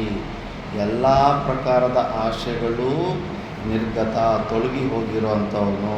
ಬದುಕಬೇಕಂತ ಇಚ್ಛೆನೂ ಇರೋದಿಲ್ಲ, ಸಾಯಬೇಕಂತ ಇಚ್ಛೆನೂ ಇರೋದಿಲ್ಲ. ಇನ್ನು ಯಾವುದೇ ಪ್ರಕಾರದಲ್ಲಿ ಏನು ಒಂದು ಸಣ್ಣ ಸ್ಲೈಟೆಸ್ಟು ಭಾವನಾತ್ಮಕ ರೂಪದ ಇಚ್ಛೆ ಕೂಡ ಇರೋದಿಲ್ವೋ ಅಂಥವನು ನಿರಾಶೀಹಿ. ಯತಚಿತ್ತಾತ್ಮ ಅಂದರೆ ಚಿತ್ತಂ ಅಂತಃಕರಣಂ ಆತ್ಮ ಬಾಹ್ಯ ಕಾರಣಕರಣ ಸಂಗಾತಃ ತೌ ಉಭೌ ಅಪಿ ಯಥೋ ಸಂಯತೌ ಏನ ಯತಚಿತ್ತಾತ್ಮ. ಈ ಶರೀರ ಸಂಗಾತದಲ್ಲಿ ಮನಸ್ಸು, ಬುದ್ಧಿ, ಅಂತರಿಂದ್ರಿಯಗಳು, ಬಾಹ್ಯೇಂದ್ರಿಯಗಳು ಈ ಎಲ್ಲವನ್ನೂ ನಿಗ್ರಹಣ ಮಾಡಿ ಬುದ್ಧಿನಲ್ಲಿ ಲಯ ಮಾಡಿ ಆ ಬುದ್ಧಿಯಿಂದ ಬ್ರಹ್ಮಾಕಾರ ವೃತ್ತಿಯನ್ನು ಮಾಡಿಕೊಂಡಿರೋ ಅಂಥವನು, ಕಂಪ್ಲೀಟ್ ಇಂದ್ರಿಯ ನಿಗ್ರಹ ಮಾಡಿಕೊಂಡಿರೋ ಅಂಥವನು. ತ್ಯಕ್ತ ಸರ್ವ ಪರಿಗ್ರಹ ಅಂದರೆ ತ್ಯಕ್ತಃ ಸರ್ವ ಪರಿಗ್ರಹ ಏನ ಸ ತ್ಯಕ್ತ ಸರ್ವ ಪರಿಗ್ರಹ, ಎಲ್ಲವನ್ನು ಬಿಟ್ಟಿರುವಂಥವನು, ಅಪರಿಗ್ರಹ ಸ್ಥಿತಿಯನ್ನು ಹೊಂದಿರುವಂಥವನು. ಏನು ಪರಿಗ್ರಹ ಮಾಡೋದಕ್ಕೆ ಹೋಗೋದಿಲ್ಲ. ನಮ್ಮ ಗುರುಗಳಂತಿದ್ರು, ಆ ಹುಚ್ಚ ಒಬ್ಬ ಇರ್ತಾನೆ ರೋಡ್ಗಳಲ್ಲಿ, ಬ್ಲೂ ಕಲರ್ಗೊಂದು ದಾರ ಕಾಣಿಸುತ್ತೆ ಅದನ್ನು ತಗೊಂಡು ಕೈ ಕಟ್ಕೊತಾರೆ, ಮತ್ತು ಯೆಲ್ಲೋ ಕಲರ್ಗೊಂದು ದಾರ ಅದನ್ನು ಎತ್ಕೊಂಡು ಕಟ್ಕೊತಾರೆ. ಮಳೆ ಅದು ಯಾವುದು ಪ್ಲಾಸ್ಟಿಕ್ ಕವರ್ ಕಾಣಿಸು ಅದನ್ನು ಇಟ್ಕೊತಾನೆ, ಖಾಲಿ ಬಾಟ್ಲೊಂದು ಕಾಣಿಸುತ್ತೆ ಅದನ್ನು ಎತ್ಕೊಳಕ್ಕೆ ಹೋಗ್ತಾನೆ. ಆ ಹುಚ್ಚುನು ಹೆಂಗೆ ಏನೇನು ಅವನಿಗೆ ಚೆನ್ನಾಗಿ ಕಾಣಿಸ್ತಾ ಇರುತ್ತೋ ಅದನ್ನೆಲ್ಲ ಆರಿಸ್ಕೊಂಡು ಒಂದೊಂದು ಸತಿ ದೊಡ್ಡ ದೊಡ್ಡ ಬ್ಯಾಗಲ್ಲಿ ಹಾಕ್ಕೊಂಡು ಇಟ್ಕೊಂಡಿರ್ತಾನೆ. ಹಂಗೆ ನಾವು ಕೂಡ ಅಷ್ಟೇ, ಪ್ರಪಂಚದಲ್ಲಿ ಅದಂತಾಗೋ ಇದಂತಾಗೋ, ಅದು ಬೇಕು ಇದು ಬೇಕು ಅದು ಬೇಕು, ಯಾವುದೋ ಒಂದು ವಸ್ತುವಲ್ಲಿ ಯಾವುದೋ ಆಸಕ್ತಿ ಆಸೆ ಏನೋ ಒಂದು ಇದ್ದೇ ಇರುತ್ತೆ. ಆ ಥರ ಅಂಥ ಪರಿಗ್ರಹವನ್ನೇ ಬಿಟ್ಟಿರೋ ಅಂಥವನು. ಶಾರೀರಂ ಅಂದರೆ ಇಲ್ಲಿ ಶರೀರ ಸ್ಥಿತಿ ಮಾತ್ರ ಪ್ರಯೋಜನಂ ಕೇವಲಂ. ಈ ಶರೀರ ನಿಲ್ಲೋದಕ್ಕೆ ಸ್ವಲ್ಪ ಅವಿದ್ಯಾ ಲೇಷ ಇನ್ನೂ ಇದೆ. ಆದ್ದರಿಂದ ಬ್ರಹ್ಮಾಕಾರ ವೃತ್ತಿ ಇದನ್ನು ಆ ವೃತ್ತಿಯನ್ನು ಸಾಯಿಸ್ಕೊಳ್ಳೋ ಅಷ್ಟು ಸಮಯ ಸಲುವಾದರೂ ಈ ಶರೀರದ ಅವಶ್ಯಕತೆ ಸ್ವಲ್ಪ ಇದೆ. ಆದ್ದರಿಂದ ಈ ಶರೀರ ಸ್ಥಿತಿ ಮಾತ್ರ ಪ್ರಯೋಜನ, ಕೇವಲ ಒಂದು ತೂಟನೂ ಇಲ್ಲ ಎರಡು ತೂಟ. ಅದರ ಸಲುವಾಗಿ ತತ್ರಾಪಿ ಅಭಿಮಾನವರ್ಜಿತಂ, ಯಾವುದೇ ಪ್ರಕಾರದ ಅಭಿಮಾನ ಇರೋದಿಲ್ಲ. ಕೆಲವ್ರಿಗೆ ನಾನು ಹೋಗಿ ಅವನನ್ನೇನು ಕೇಳೋದು, ಯಾರಾದರೂ ಭಿಕ್ಷೆ ಹಾಕುವಾಗ ಒಂದು ಮಾತಂದರೆ ತಡೆಯೋಕೆ, ಅಯ್ಯೋ ನನ್ನ ಗತಿ ಏನಾಗೋಯ್ತಪ್ಪ, ಎಂಥ ಹೀನ ಸ್ಥಿತಿಗೆ ಬಂದುಬಿಟ್ನಪ್ಪ, ಇವ್ರ ಹತ್ರ ಕೇಳ್ಕೊಂತಿನ್ನೋ ಪರಿಸ್ಥಿತಿ ಬಂದುಬಿಡ್ತಲ್ಲಪ್ಪ, ಆ ಥರ ಏನು ವಿಲಾಪ ಇರ್ತಿಲ್ಲ. ಎಲ್ಲ ಪ್ರಕಾರದ ಅಭಿಮಾನ ಬಿಟ್ಟಿರ್ತಾನೆ. ತೂಚಿ ಅಂದ್ಕೊಂಡ್ರೂ ಕೂಡ ಇಲ್ಲ, ಅವನು ಕೇವಲ ಶರೀರ ನಿರ್ವಹಣೆ ಮಾತ್ರ ಸಲುವಾಗಿ ಮಾಡ್ಕೊತಾ ಇರ್ತಾನೆ. ಕರ್ಮ ಕುರ್ವನ್ನ ಆಪ್ನೋತಿ, ಅಂಥವನು ಕರ್ಮಗಳು ಮಾಡಲಿಲ್ಲ ಅಂದರೂ ಕೂಡ ನಾ ಪ್ರಾಪ್ನೋತಿ. ಕಿಲ್ಬಿಷಂ ಅಂದರೆ ಅನಿಷ್ಟ ರೂಪ, ಪಾಪಂ ಧರ್ಮಂಚ ಅಂದರೆ ಪಾಪ ಪುಣ್ಯ ಎರಡು. ಅನಿಷ್ಟ ರೂಪವಾದ ಪಾಪ, ಅನಿಷ್ಟ ರೂಪವಾದ ಪುಣ್ಯ. ಏನಪ್ಪ ಪುಣ್ಯ ಅನಿಷ್ಟ ರೂಪನ, ಪಾಪ ಕೆಲಸ ಏನೋ ಅನಿಷ್ಟ ರೂಪವಾದಂಥದ್ದು ಪಾಪ. ಧರ್ಮ ಅಂದರೆ ಪುಣ್ಯ ಕೂಡ ಅನಿಷ್ಟ ರೂಪ ಅಂತ ಅಂದಿದ್ದಾರೆ. ಪುಣ್ಯ ಕೂಡ ಅನಿಷ್ಟ ರೂಪ ಹೆಂಗಾಗುತ್ತೆ? ಅದನ್ನು ಹೇಳಿದ್ದಾರೆ. ಧರ್ಮ ಅಪಿ ಮುಮುಕ್ಷೋಹೋ, ಪುಣ್ಯ ಕೆಲಸಗಳು ಕೂಡ ಮುಮುಕ್ಷುಗೆ ಕಿಲ್ಬಿಷಮೇವ ಬಂಧ ಆಪಾದಕತ್ವ. ಅವು ಕೂಡ ಪುಣ್ಯಂ ಒಲದು ಪಾಪಂ ಒಲದು, రెండೂ ಜನ್ಮ ಹೇತುಲಂತರ. ಪುಣ್ಯ ಮಾಡಿದ್ರೂ ಜನ್ಮಕ್ಕೆ ಬರಬೇಕು, ಪಾಪ ಮಾಡಿದ್ರೂ ಕೂಡ ಮತ್ತೆ ಜನ್ಮಕ್ಕೆ ವಾಪಸ್ಸು ಬರಬೇಕಾಗುತ್ತೆ. ಆದ್ದರಿಂದ ಎರಡೂ ಜನ್ಮದ ಬಂಧ ಆಪಾದಕತ್ವ, ಅದು ಬಂಧವನ್ನೇ ನಿನಗೆ ಕೊಡೋದ್ರಿಂದ ಅದು ಕೂಡ ಅನಿಷ್ಟ ರೂಪಾನೇ. ಕಿಂಚ ಶಾರೀರಂ ಕೇವಲಂ ಕರ್ಮ ಇತ್ಯತ್ರ ಕಿಂ ಶರೀರ ನಿರ್ವರ್ತ್ಯ ಶಾರೀರಂ ಕರ್ಮ ಅಭಿಪ್ರೇತಂ ಆಹೋಸ್ವಿತ್ ಶರೀರ ಸ್ಥಿತಿ ಮಾತ್ರ ಪ್ರಯೋಜನ ಶಾರೀರಂ ಕರ್ಮ ಐತಿ. ಆ ಶ್ಲೋಕದಲ್ಲೇನೋ ಶಾರೀರಂ ಕರ್ಮ ಅಂತ ಅಂದವ್ರೆ. ಶಾರೀರಂ ಕರ್ಮ ಅಂದರೆ ಅರ್ಥನ ಶರೀರ ಸ್ಥಿತಿ ಮಾತ್ರಕ್ಕೆ ಮಾಡೋವಂಥ ಕರ್ಮ ಬಗ್ಗೆ ಮಾತಾಡ್ತಾ ಇದೆಯಾ, ಇಲ್ಲ ಶರೀರದಿಂದ ಮಾಡೋ ಪ್ರತಿಯೊಂದು ಕರ್ಮವನ್ನು ತೆಕ್ಕೋಬೇಕಾ ಶಾರೀರಂ ಕರ್ಮ ಅನ್ನೋದ್ರ ಮೇಲೆ ಈಗ ವಿಚಾರ ನಡೆಯುತ್ತೆ. ಅದರಲ್ಲಿ ಕಿಂಚ ನೆಕ್ಸ್ಟ್ ಭಾಷ್ಯದಲ್ಲಿ ನೆಕ್ಸ್ಟ್ ಪೇಜಲ್ಲಿ ಕಿಂಚ ಅಥೋ ಯದಿ ಶರೀರ ನಿರ್ವರ್ತ್ಯಂ ಶಾರೀರಂ ಕರ್ಮ ಯದಿ ವಾ ಶರೀರ ಸ್ಥಿತಿ ಮಾತ್ರ ಪ್ರಯೋಜನಂ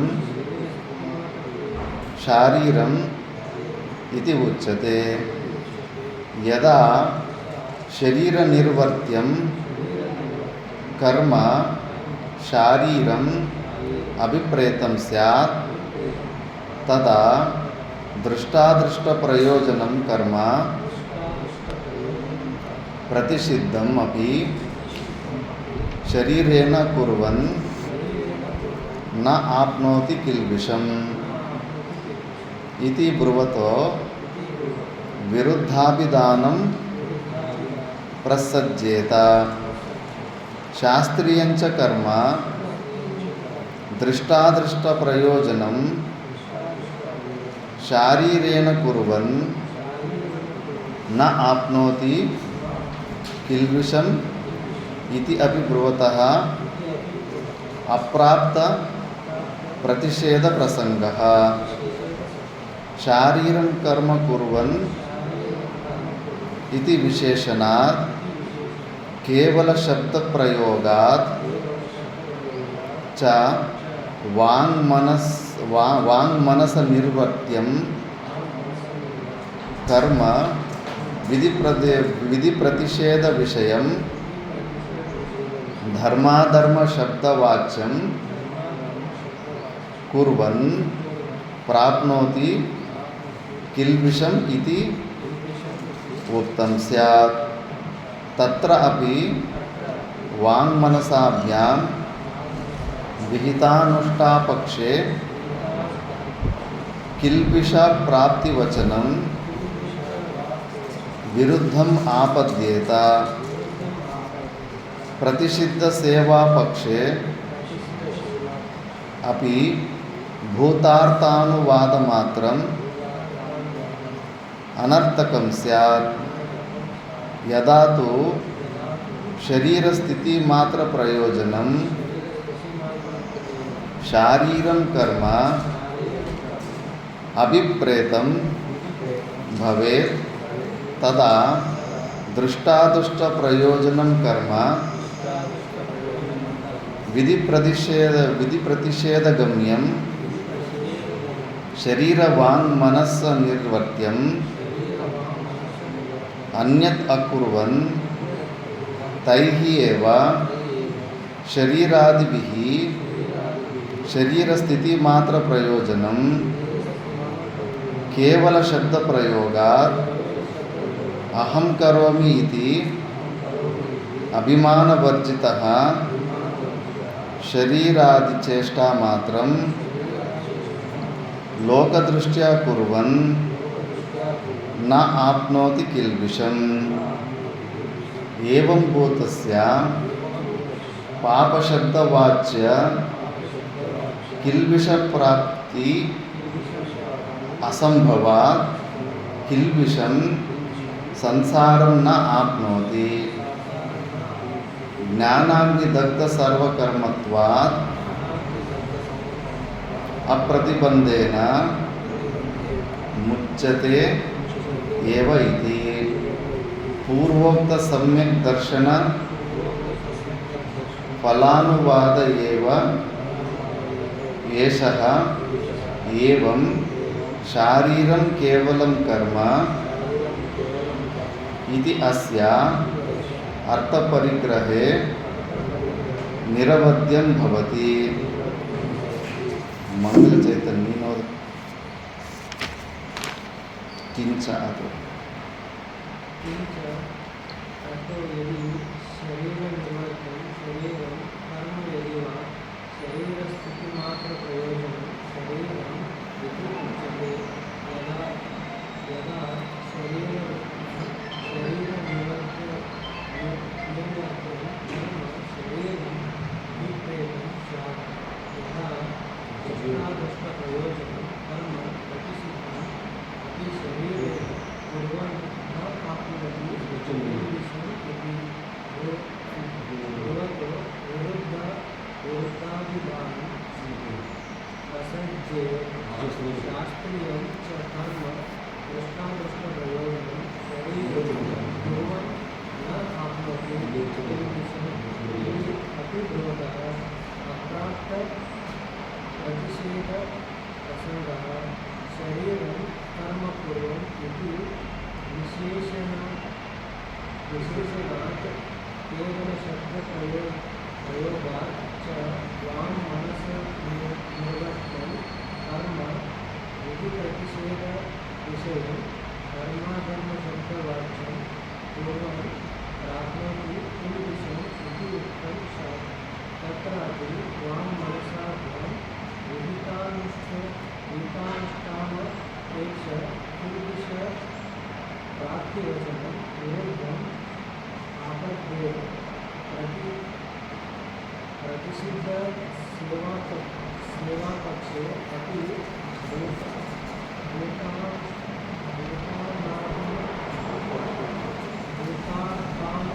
भूतानुवादमात्रम् अनर्थक्यं स्यात्. यदा तु शरीरस्थितिमात्रप्रयोजनं शरीरं कर्म अविप्रेतं भवेत् तदा दृष्टादृष्टप्रयोजनं कर्म यदि प्रतिषेधगम्यं शरीरवाङ्मनसि निवर्त्यं अपूर्वं नैति एव शरीरादिभिः शरीरस्थितिमात्रप्रयोजनं केवलशब्दप्रयोगात् करोमि इति अभिमानवर्जितः.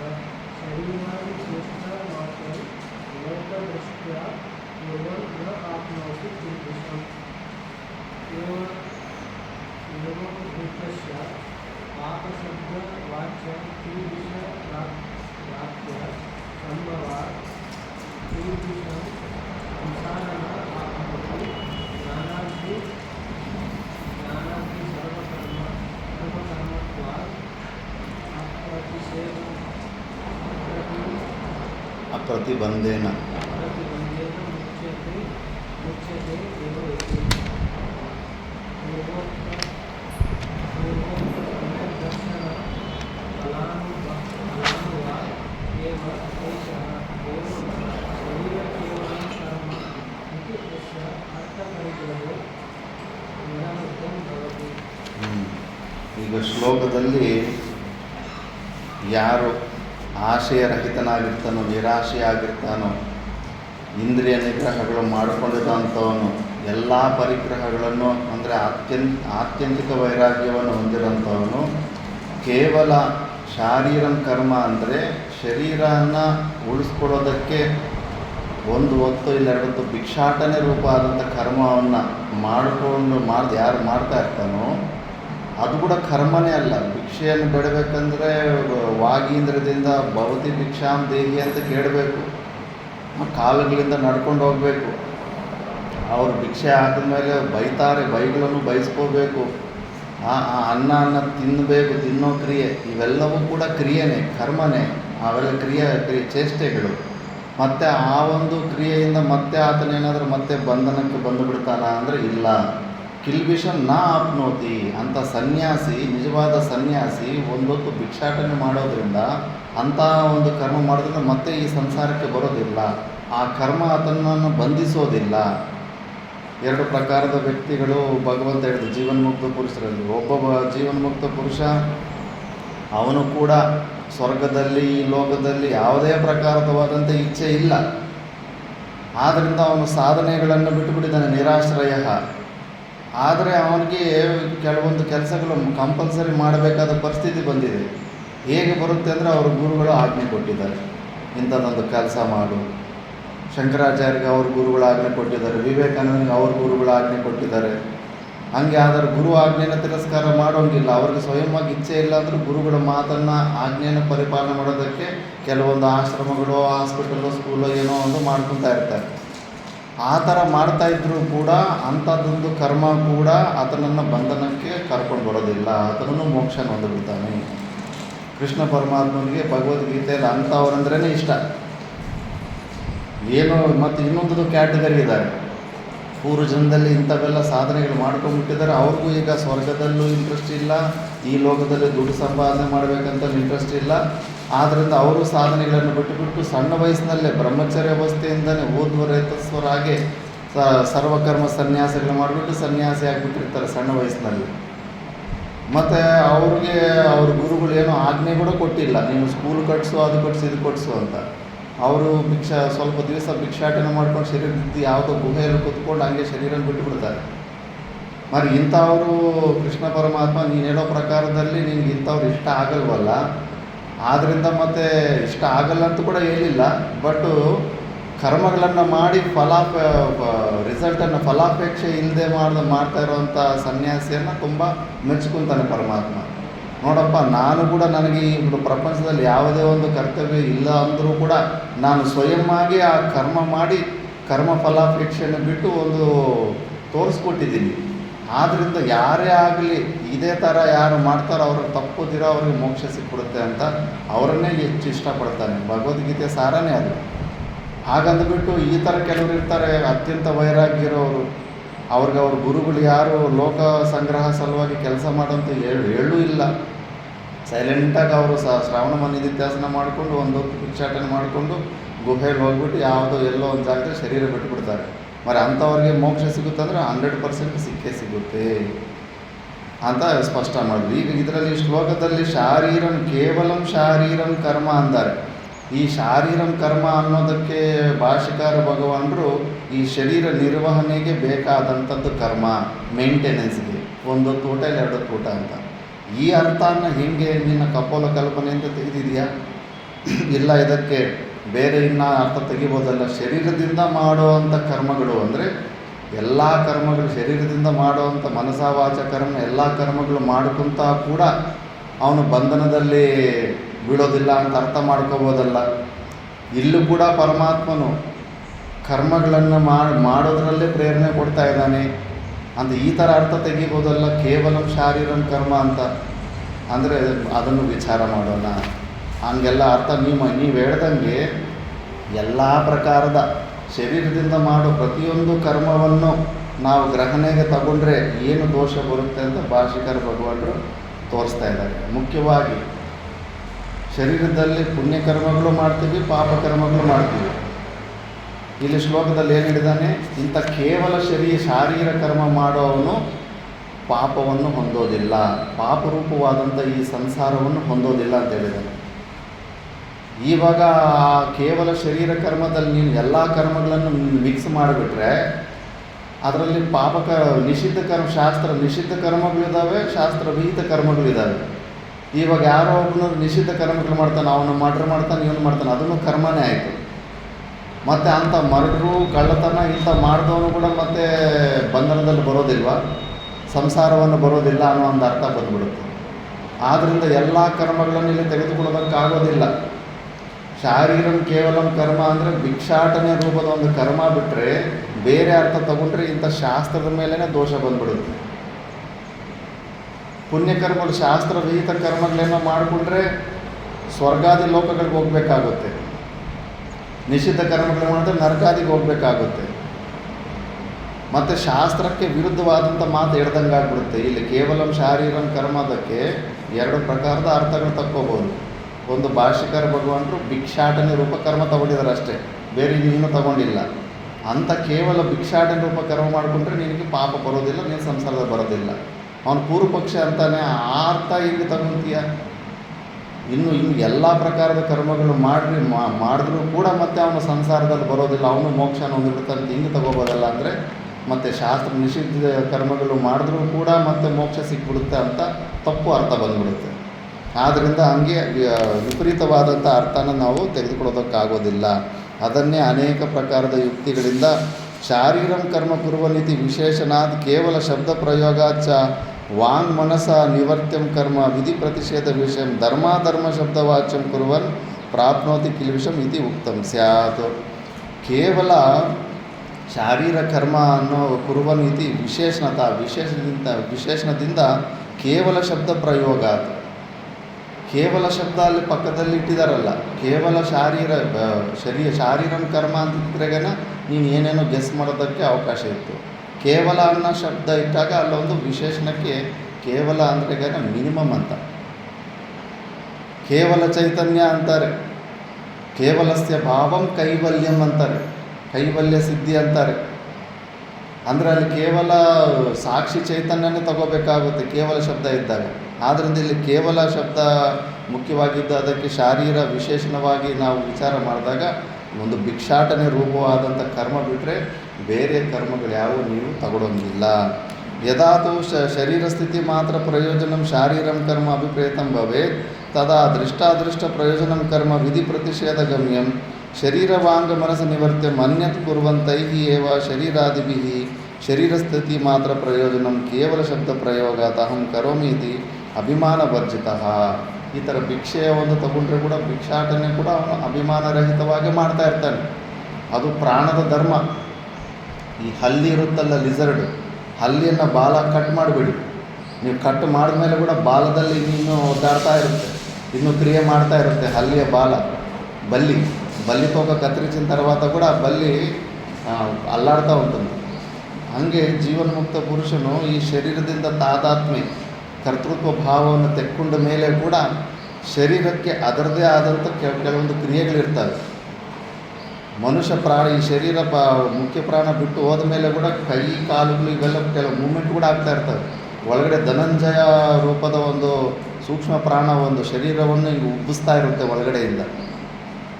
ಆದ್ದರಿಂದ ನಮ್ಮ ಕರ್ತೃತ್ವ ಭಾವನೆ ಇಲ್ಲದಿರೋ ಕೂಡ ಶರೀರದಲ್ಲಿ ತನ್ನದೇ ಆದಂಥ ಕೆಲವೊಂದು ಕ್ರಿಯೆಗಳು ನಡೀತವೆ. ನಮಗನ್ಸುತ್ತೆ ಇಲ್ಲ ಕರ್ತೃತ್ವ ಭಾವ ಇದ್ದರೆ ನಾವು ಊಟ ಗೀಟ ಎಲ್ಲ ಮಾಡೋಕ್ಕಾಗುತ್ತೆ, ಕರ್ತೃತ್ವ ಭಾವ ಇಲ್ಲ ಅಂದರೆ ಶರೀರದಲ್ಲಿ ತಾನಾಗಿ ತಾನು ಹೆಂಗೆ ಮಾಡ್ಕೊತ್ತೆ ಕೆಲಸ ಅಂತ. ಸರಿ, ತಿನ್ನೋ ವಿಷಯದಲ್ಲಿ ನಿನಗೆ ಭ್ರಾಂತಿ ಆಗ್ಬೋದು. ಉಚ್ಚೆ ಮಾಡೋ ವಿಷಯದಲ್ಲಿ ಮೂತ್ರ ವಿಸರ್ಜನೆ ಮಾಡುವಾಗ ನಿನ್ನ ಕರ್ತೃತ್ವ ಭಾವದಿಂದ 3-4 ದಿವಸ ನಾನು ಉಚ್ಚೆನೇ ಮಾಡಲ್ಲ ಅಂತ ಗಟ್ಟಿಗೆ ಅನ್ಕೊಂಬತ್ತೆ ನಿಲ್ಲಿಸೋದಕ್ಕಾಗುತ್ತಾ? ನಿನ್ನ ಮಾತು ಕೇಳುತ್ತಾ ಶರೀರ? ಮತ್ತು ಏನು ಕಂಟ್ರೋಲ್ ಇದೆ ಶರೀರದ ಮೇಲೆ? ನಿನ್ನ ಕಂಟ್ರೋಲ್ ಇಲ್ಲ. ಶರೀರಕ್ಕೆ ತನ್ನದೇ ಆದಂಥ ಸ್ವಭಾವ ಇರುತ್ತೆ, ಅದು ಹೊರಗಡೆ ಬಿಡಬೇಕಾದ್ರೆ ಬಿಡಬೇಕಷ್ಟೆ. ಅದೇ ಥರ ಜೀವನ್ಮುಕ್ತ ಪುರುಷನು ಶರೀರದಿಂದ ಅಭಿಮಾನನ ತೆಕ್ಕೊಂಡ ಮೇಲೆ ಕೂಡ ಆ ಶರೀರ ಈ ಒಂದು ಕೆಲವೊಂದು ಭಿಕ್ಷಾಟನೆ ರೂಪದಂತ ಅದು ಕೆಲವು ದಿವಸನೇ ಫ್ಯಾನ್ ಸ್ವಿಚ್ ಆಫ್ ಮಾಡಿದ ತಕ್ಷಣ ಟಕ್ ಅಂತ ನಿಂತೋಗಲ್ಲ, ಮೆಲ್ಲಗೆ ತಿರುಗಿ ಹೆಂಗೆ ನಿಂತೋಗುತ್ತೋ ಅದೇ ಥರ ಸ್ವಲ್ಪ ದಿವಸ ಆ ಶರೀರದಲ್ಲಿ ಕೆಲವೊಂದು ಕ್ರಿಯೆಗಳು ನಡೆದುಬಿಟ್ಟು ಮತ್ತು ಒಂದು ದಿವಸ ನಿರ್ವಿಕಲ್ಪ ಸಮಾಧಿ ಸ್ಥಿತಿಗೆ ಹೊರಟೋಗ್ಬಿಡ್ತಾನೆ. ಆದ್ದರಿಂದ ಈ ಭೋಜನ ಮಾತ್ರ ನೀನು ಆರೋಪ ಮಾಡಿಕೊಂಡ್ರೆ ಯಾವುದೇ ಪ್ರಕಾರವಾದಂಥದ್ದು ದೋಷನೂ ಬರೋದಿಲ್ಲ, ಅವನು ಮೋಕ್ಷವನ್ನು ಕೂಡ ಹೊಂದಿಬಿಡ್ತಾನೆ. ಇದಕ್ಕಿಂತ ಭಿನ್ನವಾದ ನೀನು ಎಂಥ ಅರ್ಥಗಳು ಮಾಡಿದ್ರೂ ಕೂಡ ಎಲ್ಲವೂ ಶಾಸ್ತ್ರ ವಿರುದ್ಧವಾದಂಥ ಅರ್ಥಗಳೇ ಬರ್ತವೆ ಅಂತ.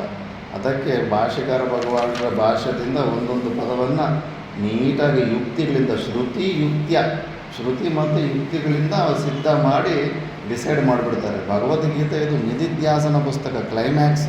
ಉಪನಿಷತ್ತುಗಳು ಓದಿದ ಮೇಲೆ, ಬ್ರಹ್ಮಸೂತ್ರ ಓದಿದ ಮೇಲೆ ಲಾಸ್ಟಲ್ಲಿ ಓದೋವಂಥ ಪುಸ್ತಕ.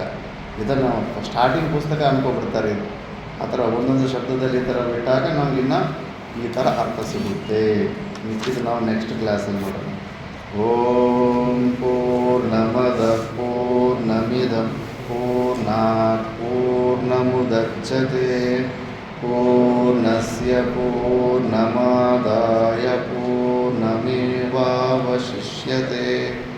ಓಂ ಶಾಂತಿ ಶಾಂತಿ.